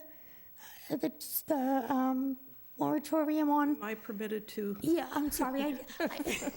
If I the ask two of for you that? both agree, then Okay, sure. yeah. do Yeah, we- I believe the answer is yes, there's still a I moratorium. believe we still have it, so I would like to see perhaps us doing something like that. But I wholeheartedly agree with Ms. Quirk that we need to, not just us, but anyone else with the land that we have needs to do everything in our power to make sure that we have control over it and not one size fits all with, like the state has done with 40B to us. We need to control preventing the trees from being cut down. Thank you. This next question is, do you believe changes could be made to make Board of Selectmen, Select Board meetings more user-friendly? Or do you see areas where changes could happen in town government to make residents feel more valued and able to engage with it? And this question goes first to Mrs. Ekstrom. Thank you. One thing that I would like to see, and we did it once or twice back in 2005, 2006, but I would like to see in the summertime for the Board of Selectmen to do our select meetings in areas of town, like the Swift Speech Association, Indian Heights Association Building, Rose Point Association, areas of town where they have association buildings. They can still be, you know, the cable can still come, but we go to the neighborhoods. And because it is, I mean, people sometimes don't like coming here. And, or if it's just right down the street, yeah, we'll walk down and see them. And then after the meeting's over, as long as you're not meeting with more than one selectman, you have a coffee. If you have an issue, you can come up and talk to me about it, or the town administrator or whatever, but we're there. Because there's a lot of people that don't want to come up and sit. I mean, I've been doing this for years. I'm still a nervous wreck every time I talk in front of people. But people don't want to come up and sit up here and say, yeah, my neighbor's dog is doing this, what do I do? Or they don't want to come up and ask questions. So, but they might come up afterwards and meet you and talk to you and ask you about an issue or ask you, where do I go or what do I do? If we start getting that stuff, and I say in the summertime because, you know, just because seasonal residents don't vote, they're still taxpayers and they still, you know, would like to talk to us if there are issues. So that's one thing that I would love to see us do for the summer, you know, like every meeting, every other meeting in the summer to do something like that. That's just a little thing that I have. Thanks. Thank you. And Mrs. Quirk? Well, you know, that's an interesting idea. I mean, I'd like to learn more about that. I'd like to hear from more people and see whether that's an approach that would be widely accepted. You know, What occurs to me, though, is that with the Zoom format of the select board meetings, now we are having as wide a participation actually as people want. I mean, getting on a Zoom call for many people is easier than coming to a destination, even if it's a destination closer to where they live. And I think it enables a lot of people to participate who might otherwise not be able to. So, and the pandemic is officially over. I always find myself worrying about what the future may hold and whether we need to have the ability to meet remotely because of one contingency or another. So, I think it's interesting to think about, but I would not easily discard the current model that we have, because I think it is allowing a lot of people to participate who otherwise would not be able to. And, in terms of, how can the select board function better? I mean, one thought that I've had, which maybe accomplishes part of what you're describing, is, to have more meetings in town to discuss various issues, not necessarily select board business specifically, but instead to take a topic and to hear from the public on it and to see what people have to say. Thank you.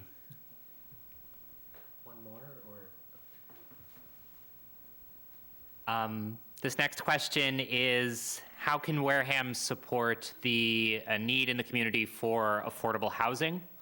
And this question goes first to Mrs. Quirk.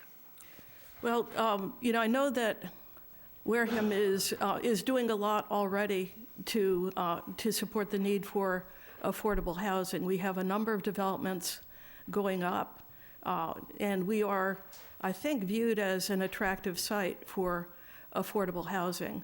I am really keenly aware, because I have young family members, including some present tonight, who are looking for first homes, and are looking for where they can start their life of home ownership. And so I think this is important. It also becomes important, I think, to people who are aging, who may not necessarily have the resources that they need to live in the way that they were over their life. So, I think we should do as much as we can. As a select board member, I think our powers are limited to directly, impact this issue. But to the extent that we have the ability to do so, I think we should encourage good, smart development of affordable housing, and housing that looks homey, looks like a place that people can live and gather and support each other and be neighbors to each other. And I think we have some examples of that in Wareham, and then we have some examples that don't quite meet that standard. And I think we should have careful design behind this, so that what we're getting fits into our community and fits into the very tight neighborhood structure, the very tight support networks that we have, and is readily part of our community. Thank you. Thank you. And Mrs. Ekstrom? Thank you. Affordable housing is probably my biggest passion. I wrote an Attorney General approved bylaw that is part of our Wareham zoning bylaws. This Board of Selectmen and the past two Board of Selectmen the past 2 years have refused to implement it. If you go to town hall and ask them about it, they tell you, oh, you need to go to zoning and get a variance. They don't even go over it with you. I have gone to DHCD or the EOLA I got the letters wrong. They have asked, I have been asked to go to other communities to present it. Unfortunately, I've had some personal matters that I haven't been able to go. But what it is it's kind of on the idea of infill. And what it is, it's a win-win-win-win. It's for residents, for the town. 100% of what you build is affordable. It's not these monstrosities that are 150, 175 units on the corners of main streets. It's houses where people can live, where they have a backyard, which is what people want. It's if anyone wants to read it, it's the zoning bylaw is 830 is for housing, 840 is for rentals. And I've gone to, I wanted to modify it to simplify it. And I've had former selectmen shut me down on town meeting floor. But it's a good, it is a good bylaw. The last time I put up a thing, the planning board would not even have a hearing on it. So we can say all we want about what needs to be done, but if those in power don't have an inclination to help, nothing gets done. So affordable housing, if you want a home and you want someone to fight for you to get a home with a backyard, then I would ask for your vote. Thank you. Thank you. And this is as much time as we have for this portion of the select board race. Thank you both for being here tonight. And we will now go to each of your closing statements, starting with Mrs. Ekstrom. Thank you. And I'm sorry, I didn't mean to get so passionate, but I look at it, when I first moved here with my husband years ago, I think of affordable housing because I want to keep on that because it really is a passion of mine. And I have 4 children. And I think of it now, and I always think that if we were married now, I would have to make a decision. Would we want to own a house or would we want to have children? Or if we were going to have a house, would we only be able to have 1 child or maybe 2? That's a horrible way or a horrible thing for people to be in. Or that, are we going to live in an apartment, a 3-bedroom apartment on the 3rd floor where people are raking in money off the offsets that they're getting between the federal and the state, and never being able to save the money. So the Board of Selectmen are the ones who sign off on the local action units. They're the ones who get to okay that stuff. So as far as affordable housing, whether it's to help an older person to stay in their house and let them build an accessory unit that qualifies for someone, maybe, another single person to live in, great. I have a plan for that. If you want to be able to build, you have an extra size back side yard, and it conforms with the criteria of the community, there's a program for that. Those are the things that help people, and that's all I've ever wanted to do as a selectman or as a resident of this town. So I ask for your vote on May 7th. Thank you very much. Thank you. And Mrs. Quirk? So I want to begin my closing by thanking you, Liam, and WCTV, Jody, for having this night. You know, it's important for us to be able to speak in this way and to speak directly to the voters. And I really cherish this opportunity. So my thanks to all of you. Now, I'll just leave you with a couple of thoughts. First thought is, please vote on May 7th. I mean, your participation in the electoral process of the town is really critically important. If we want this to be our town, we need for people to vote. And this is an important election, and please don't think your vote doesn't count.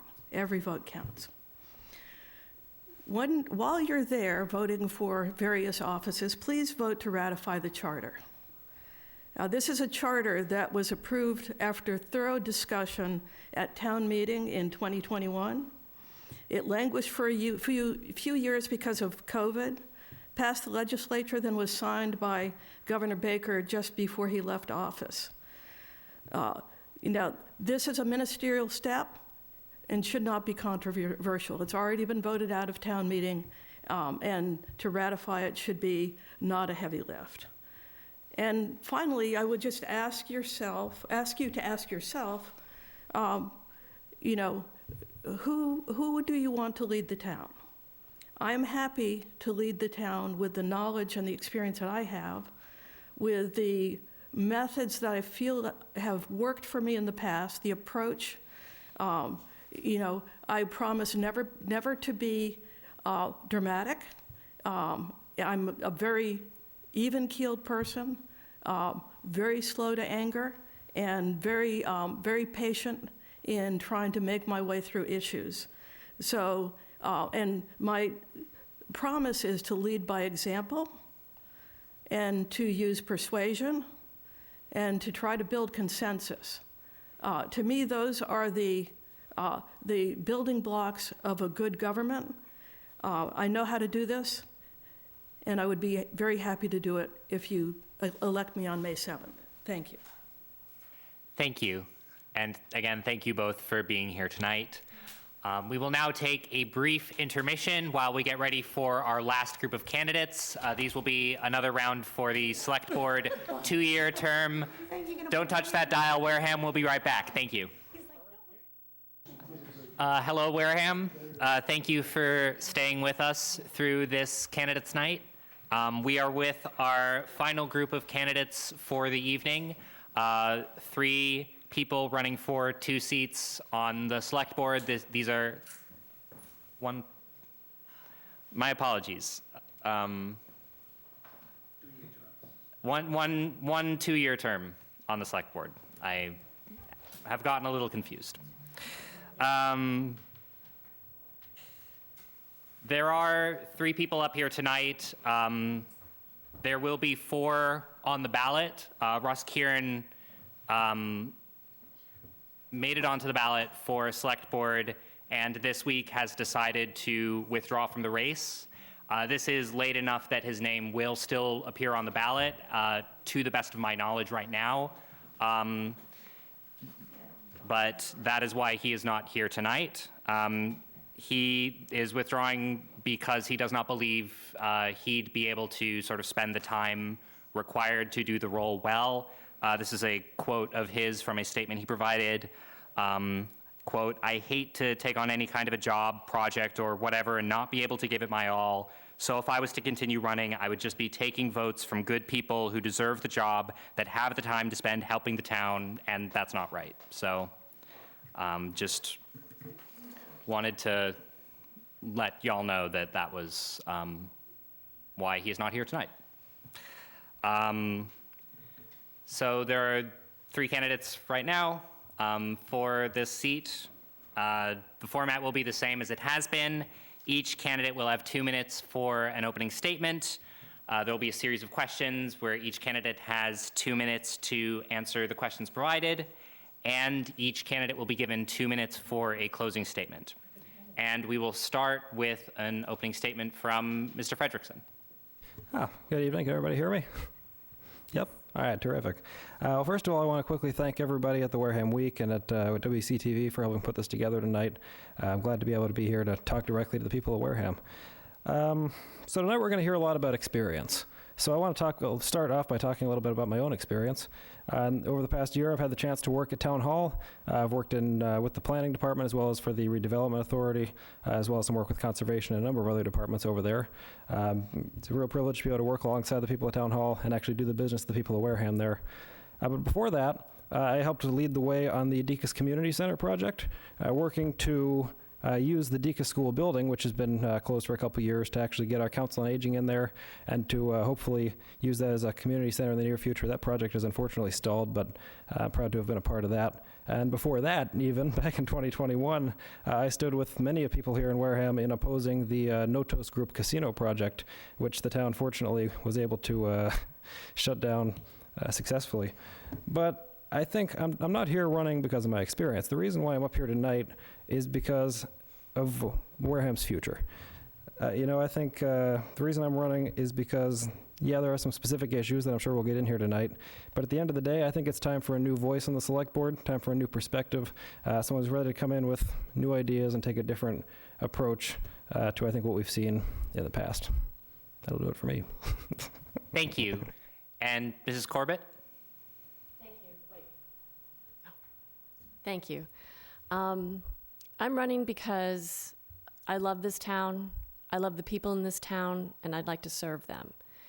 And that's become the motto for my campaign, sort of off the top of my head and from the bottom of my heart. It occurred to me when I was being led around the Pier View restaurant and accosting people as they ate their breakfast. And I had one man say, "Why should I vote for you?" And that just sort of jumped out, because that's why I was running.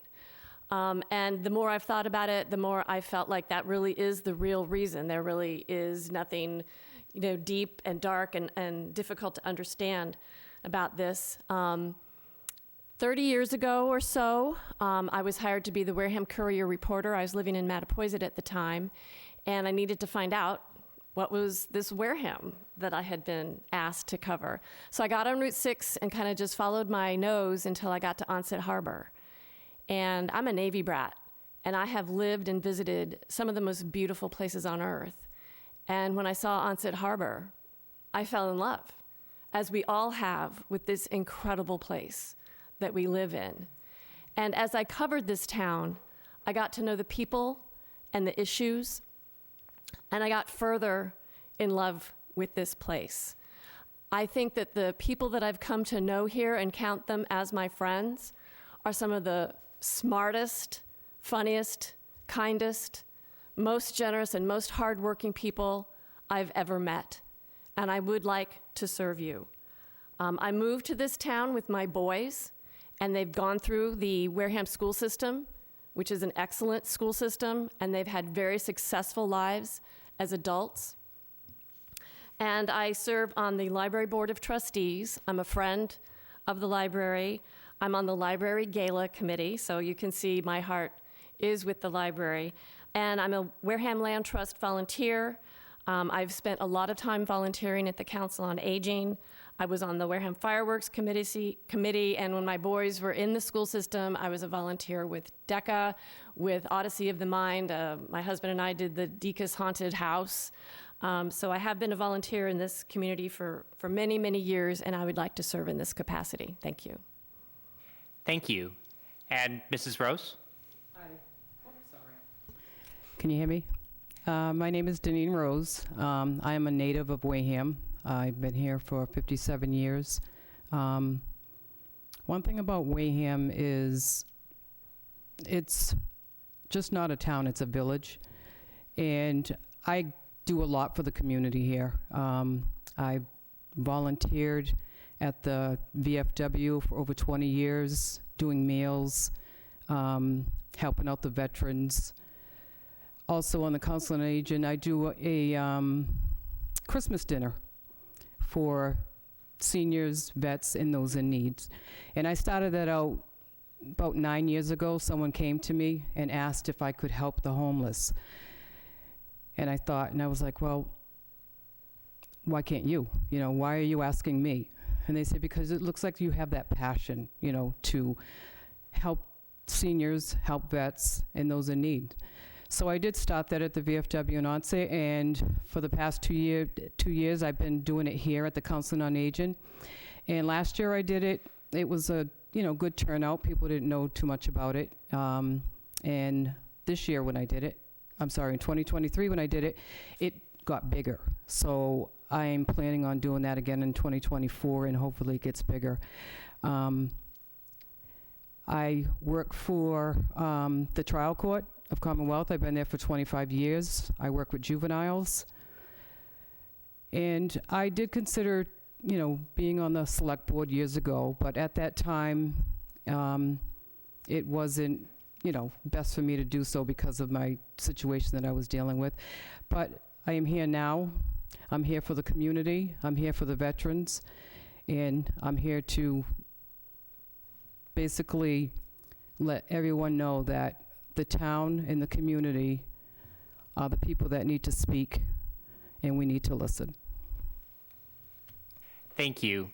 And before we go further, I just wanted to correct my confusion from earlier. There is one seat open for these candidates, one 2-year unexpired seat. Thank you. But the first question I wanted to address to the three of you is, what do you see as the biggest issues facing the town, and what would you plan to make a priority if elected? And this question will go first to Mrs. Corbett. So I think in my mind, there's 3 issues, or 3 buckets of issues that a lot of stuff falls into. One of them, Could you make sure you're unmuted? Sorry. I think there are 3 buckets of issues that a lot of things fall into. The first one is thoughtful development. We do need to be able to grow as a town, but we need to grow the right way and work with businesses that want to come to this town and make sure that they are the kinds of businesses that will fit with our community and the way that we want our community to move forward. Part of that development would be affordable housing. I do think we need affordable housing. We certainly have some developments coming online. I took a tour of the Littleton Drive affordable housing development, and that's the kind of affordable housing that we should continue to seek out and work with the developers to bring forward. That is a wonderful place to live, and it is a good developer that has worked hand in glove with this town, and I think that's the kind of affordable housing we should continue to look for and encourage in this town. I think we should be good stewards of our town facilities. It won't surprise you to hear that I think that what is coming online in terms of the millions of dollars that we're spending to give repairs to the library is a wonderful thing, and I'm glad that we're doing it. I agree that the Council on Aging needs a newer facility that will accommodate the needs of their guests, and I would, as a volunteer with the Council on Aging, I would like to learn more about what it is this building does not do for them and how to accommodate them in a better setting. And I do think we need a new police station. There was a great effort underway in the recent past that didn't move forward, but I think we do need to continue to investigate where and how we could have a new police station in town. And then lastly, in my 9 seconds, I think we should take care of our land, and I anticipate I will talk about this more in a little bit, but we do need to address the industrial solar farms that are targeting our town. Thank you. Thank you. And Mrs. Rose? The question again, sorry. Oh, sorry. The question is, what do you see as the biggest issues facing the town, and what would your priorities be if elected? I want to start off with basically, as she had repeated, senior counseling on aging. It's a very small area for them. I feel that they need more so they can do more. The food, with basically, seniors are just like a passion to me because it's like, they've been here for many, many years, and we need to take care of them as they took care of us. We do need a police station. I feel that we need new bylaws. I also think that the roads and the community's voice definitely impacts us all. So we definitely need to listen and see what they are looking for in this community and try to help them and help us all. Thank you. And Mr. Frederickson? Yeah, so well, first of all, I do agree when it comes to seniors. I think this is something, again, that I've been involved in the past, is trying to get our Council on Aging over to the DECA school, which I think could be a much better place. It's all on one level, and there's a feasibility study on this that I would ask people to take a look at. But really, there's three things that I think are important, three slightly different things, but one of them is the same as Ms. Corbett had, which is sensible development. You know, we need to talk about how we're going to develop in this town in the future. I think one of the priorities there needs to be the work we're doing downtown. Getting development into those vacant lots on Main Street, getting Merchants Way fixed up, making it more pedestrian-friendly better for new development down there. Number two is the town's finances. You know, there's good news on the town's finances on some front, like we've discussed at town meeting. We've got a great credit rating, we've got a balanced budget, we've got a good amount of money in the stabilization fund. But let's look at the town maintenance has a fraction of the staff they had 20 years ago. Department of Natural Resources is struggling to maintain staff because they can't pay them as much as Fairhaven or Mattapoisett.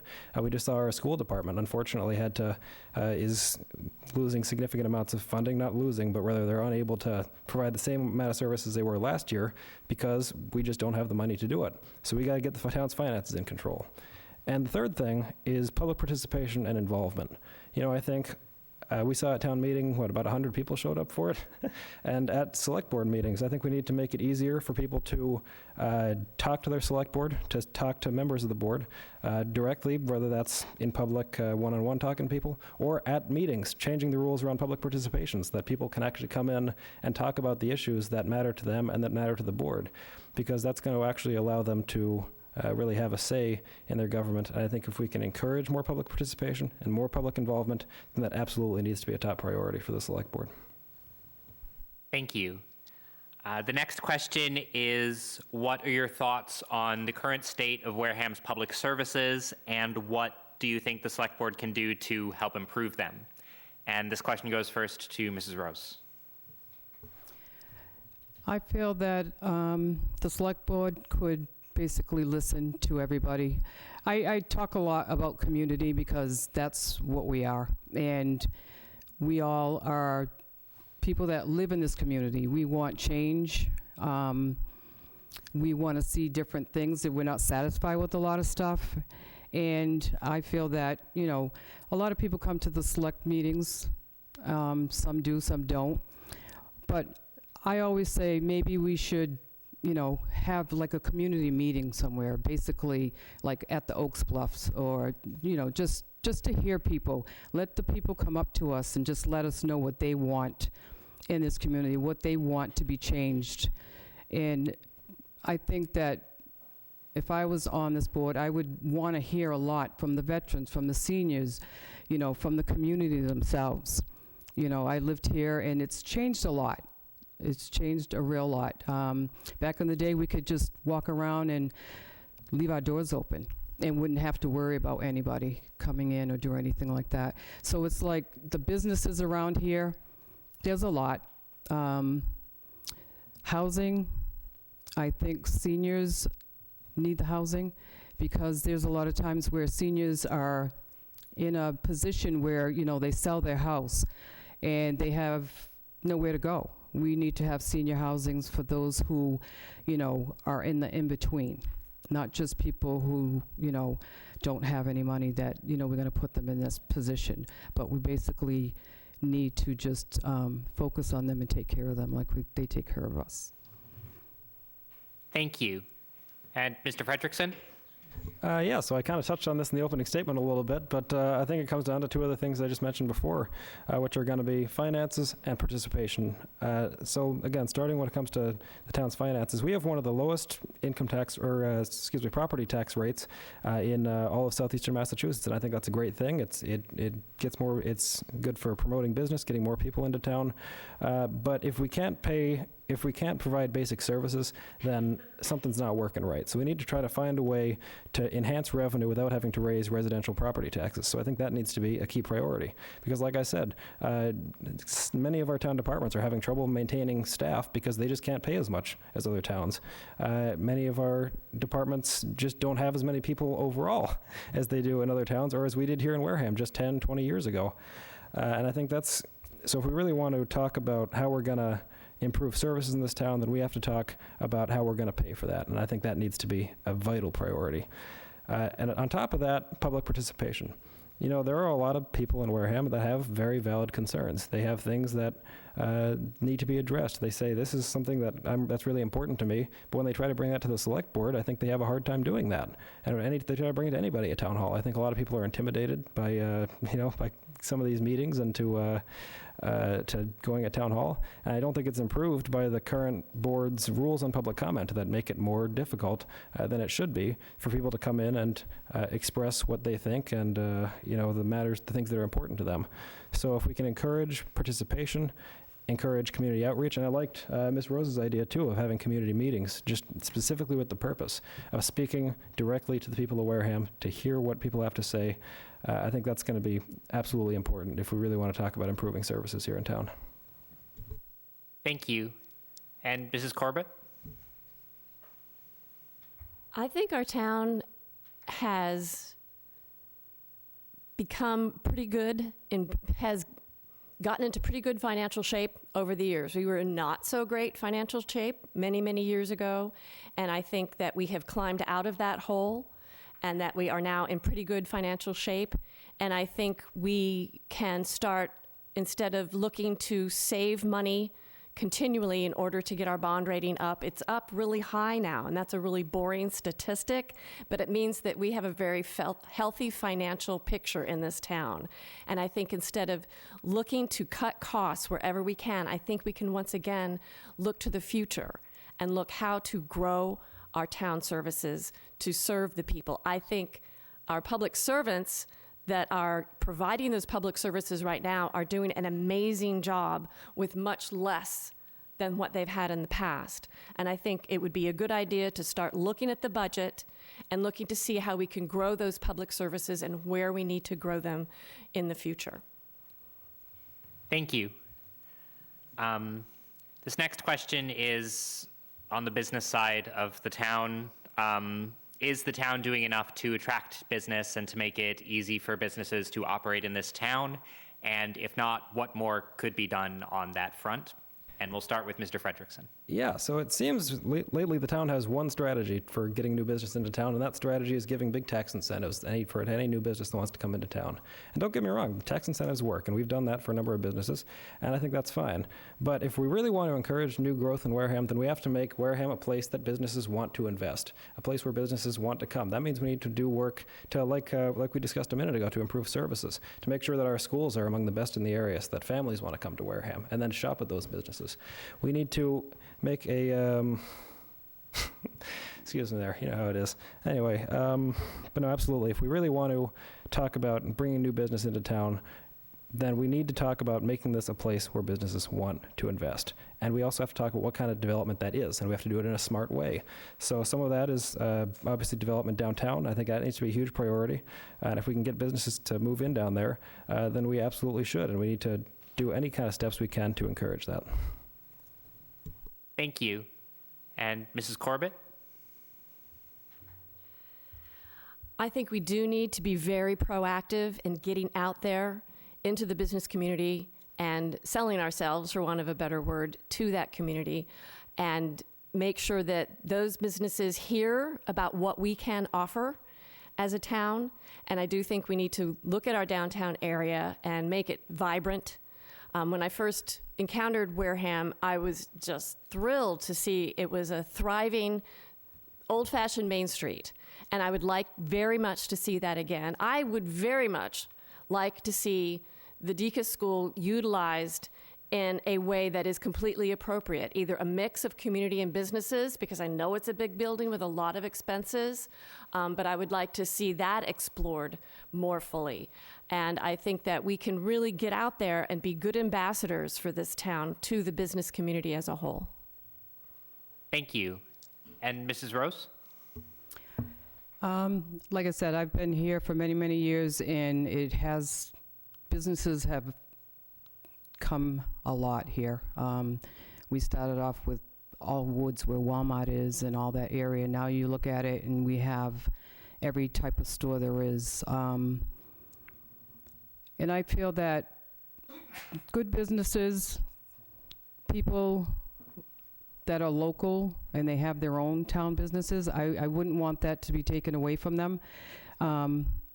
because we have a lot of people that have originated here and have their own private businesses, and we don't want to take that from them. We want to make sure that stays in our community and let the native people still be able to go and shop at people's stores where, they can generate money as well. But the businesses that are here, I think it's a little overwhelming, but, if they help us, we'll help them. And we can just, hope that, the businesses around are in here for us, to help us. And that's it. Thank you. This next question is, how should Wareham address the proliferation of large-scale solar developments and the deforestation and the land impacts that come along with that? And this question will go first to Mrs. Corbett.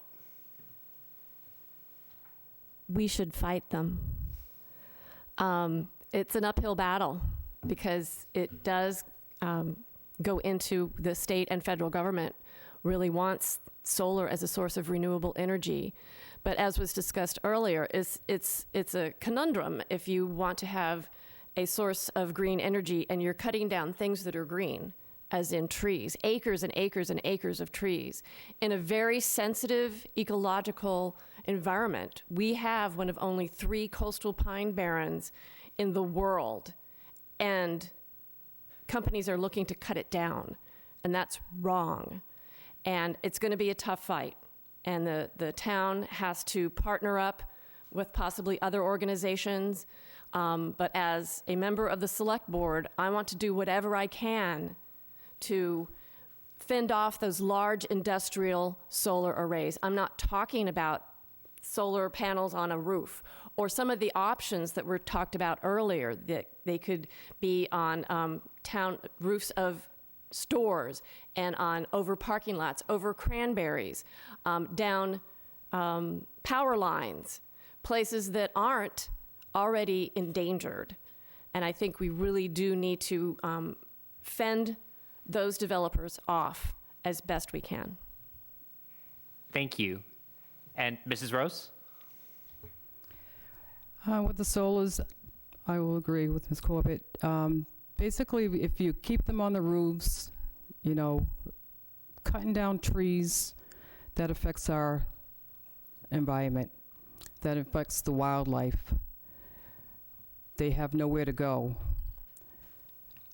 I don't really agree with the solar panels out in different areas, like down near Walmart. They have an area down there where there's nothing but solars. At the VFW, they took all the land to put solars, so they're not able to go there and be able to enjoy what they used to before. That VFW used to have a huge back area pavilion. Everybody loved that.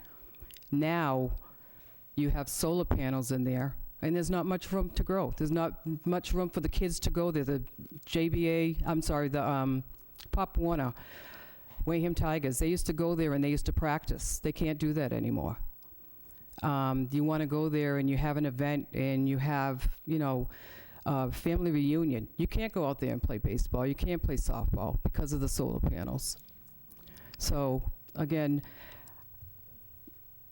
I don't think that, personally, that they should be out in the wilderness and out as far as with the trees and in people's yards.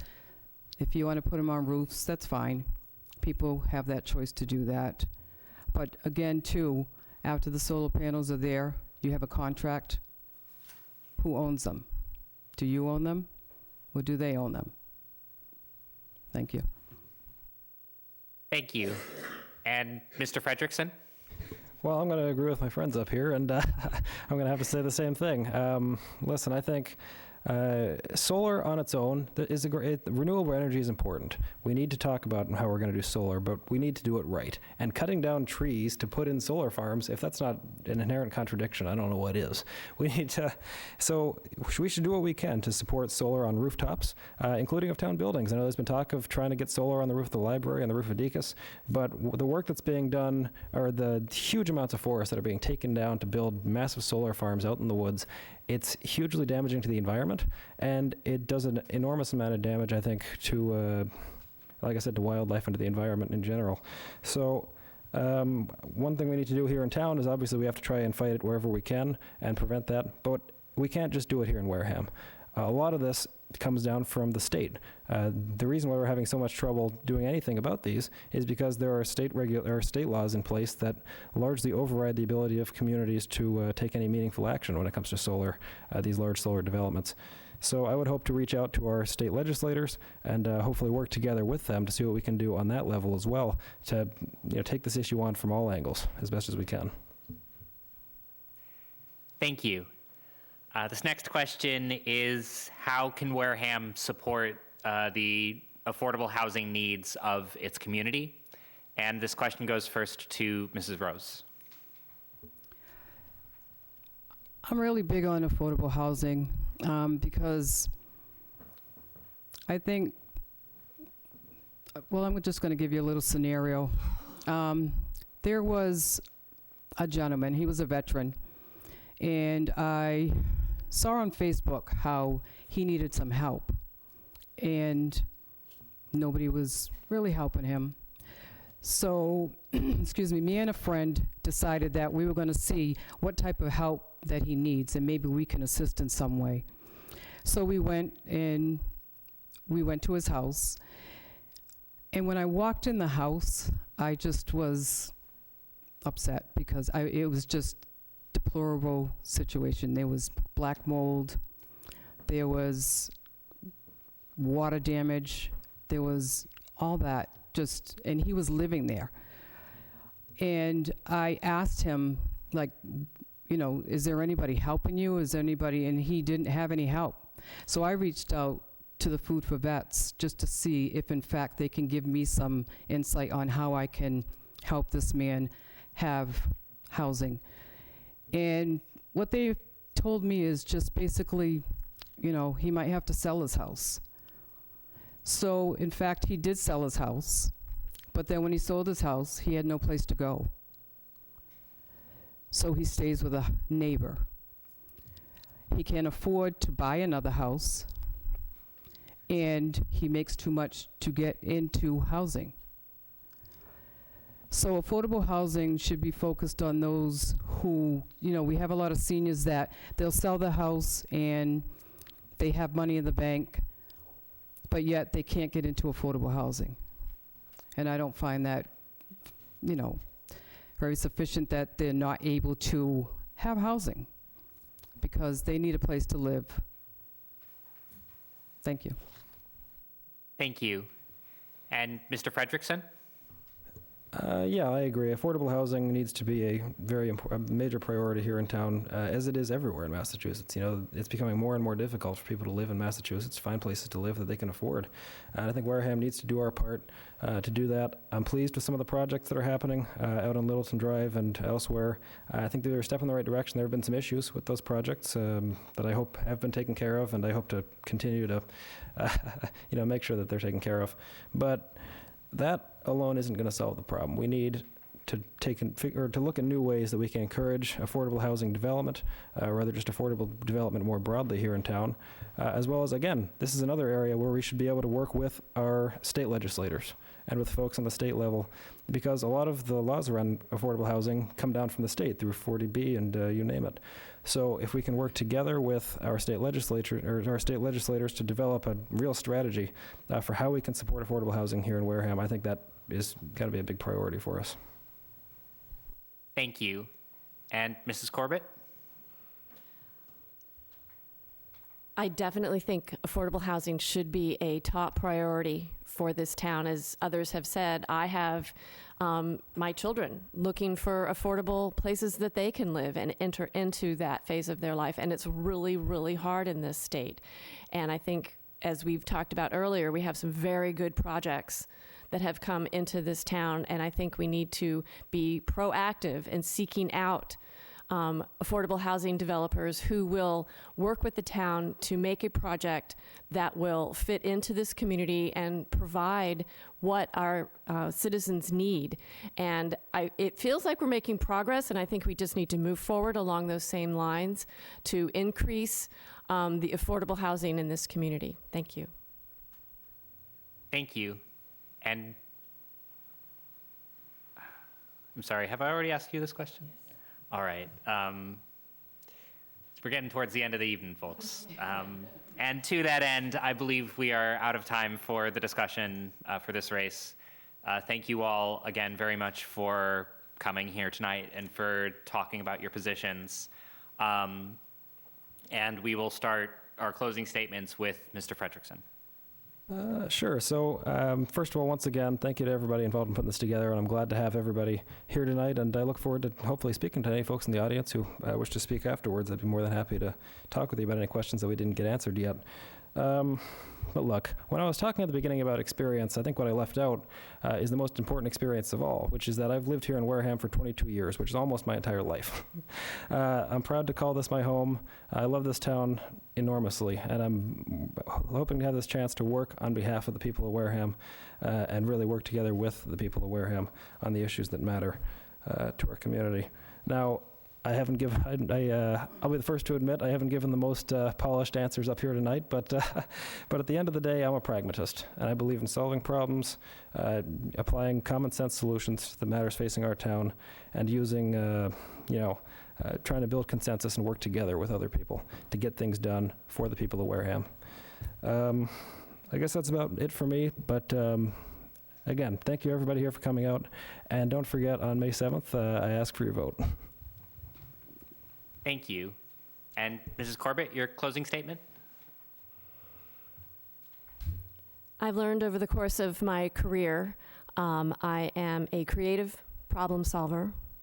I like to look at a problem, figure out how to solve it, and often I've done this with others. I'm a very collaborative problem solver. I like to bring together a coalition of the willing around a problem, and then we can all work together to solve it. Because with all of the issues facing this town, I don't think there's any one person that can jump in and solve them all. I think it's going to take all of us working together. And I like doing that kind of thing. I think I'm good at it. I am a good communicator. I'm a compassionate listener. And there's been a lot of talk about going out into the community to hear from more people, and that's been a priority of mine. I have been around town talking to people and, most importantly, listening to people. And as a member of the Select Board, I would like to continue to do that so that I can understand what the folks in this town think are important and what we need to work on as a body.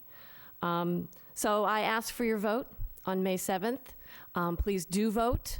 One of the passions of mine, inherited from my mother, who was a League of Women voter member for most of my life, is I would really like to get the vote out. So that will be one of the things I'll be working on in the future. But please do get out to vote on May 7th. And if you do, please do vote for me. Thank you. Thank you. And Mrs. Rose? I want to just thank everybody for having me here. Thank you, Liam, Jody. I'm going to make this short and brief because basically I'm here for the community, meeting in the public, hearing their voices, hearing what they want, and just basically work together for change. Because this is just not a town. Again, it's a village. So be sure to vote on May 7th. And I encourage all the young children too. We don't get a lot of the young ones, 18, 19, 20, that come out and vote. And we definitely would love for you to vote because you at one point might be in this position. So I encourage everybody to vote. And I'm looking forward to seeing everybody on May 7th. Thank you. As everyone has said, election is on May 7. Watch out for more information on that if you need more information on the town's website, in the Wareham Week, perhaps on WCTV as well. I can't exactly speak for what all is available there, but please come out and do your civic duty if you care about the town that you live in. Thank you. Jody, is there anything else I need to say? Well, thank you and good night.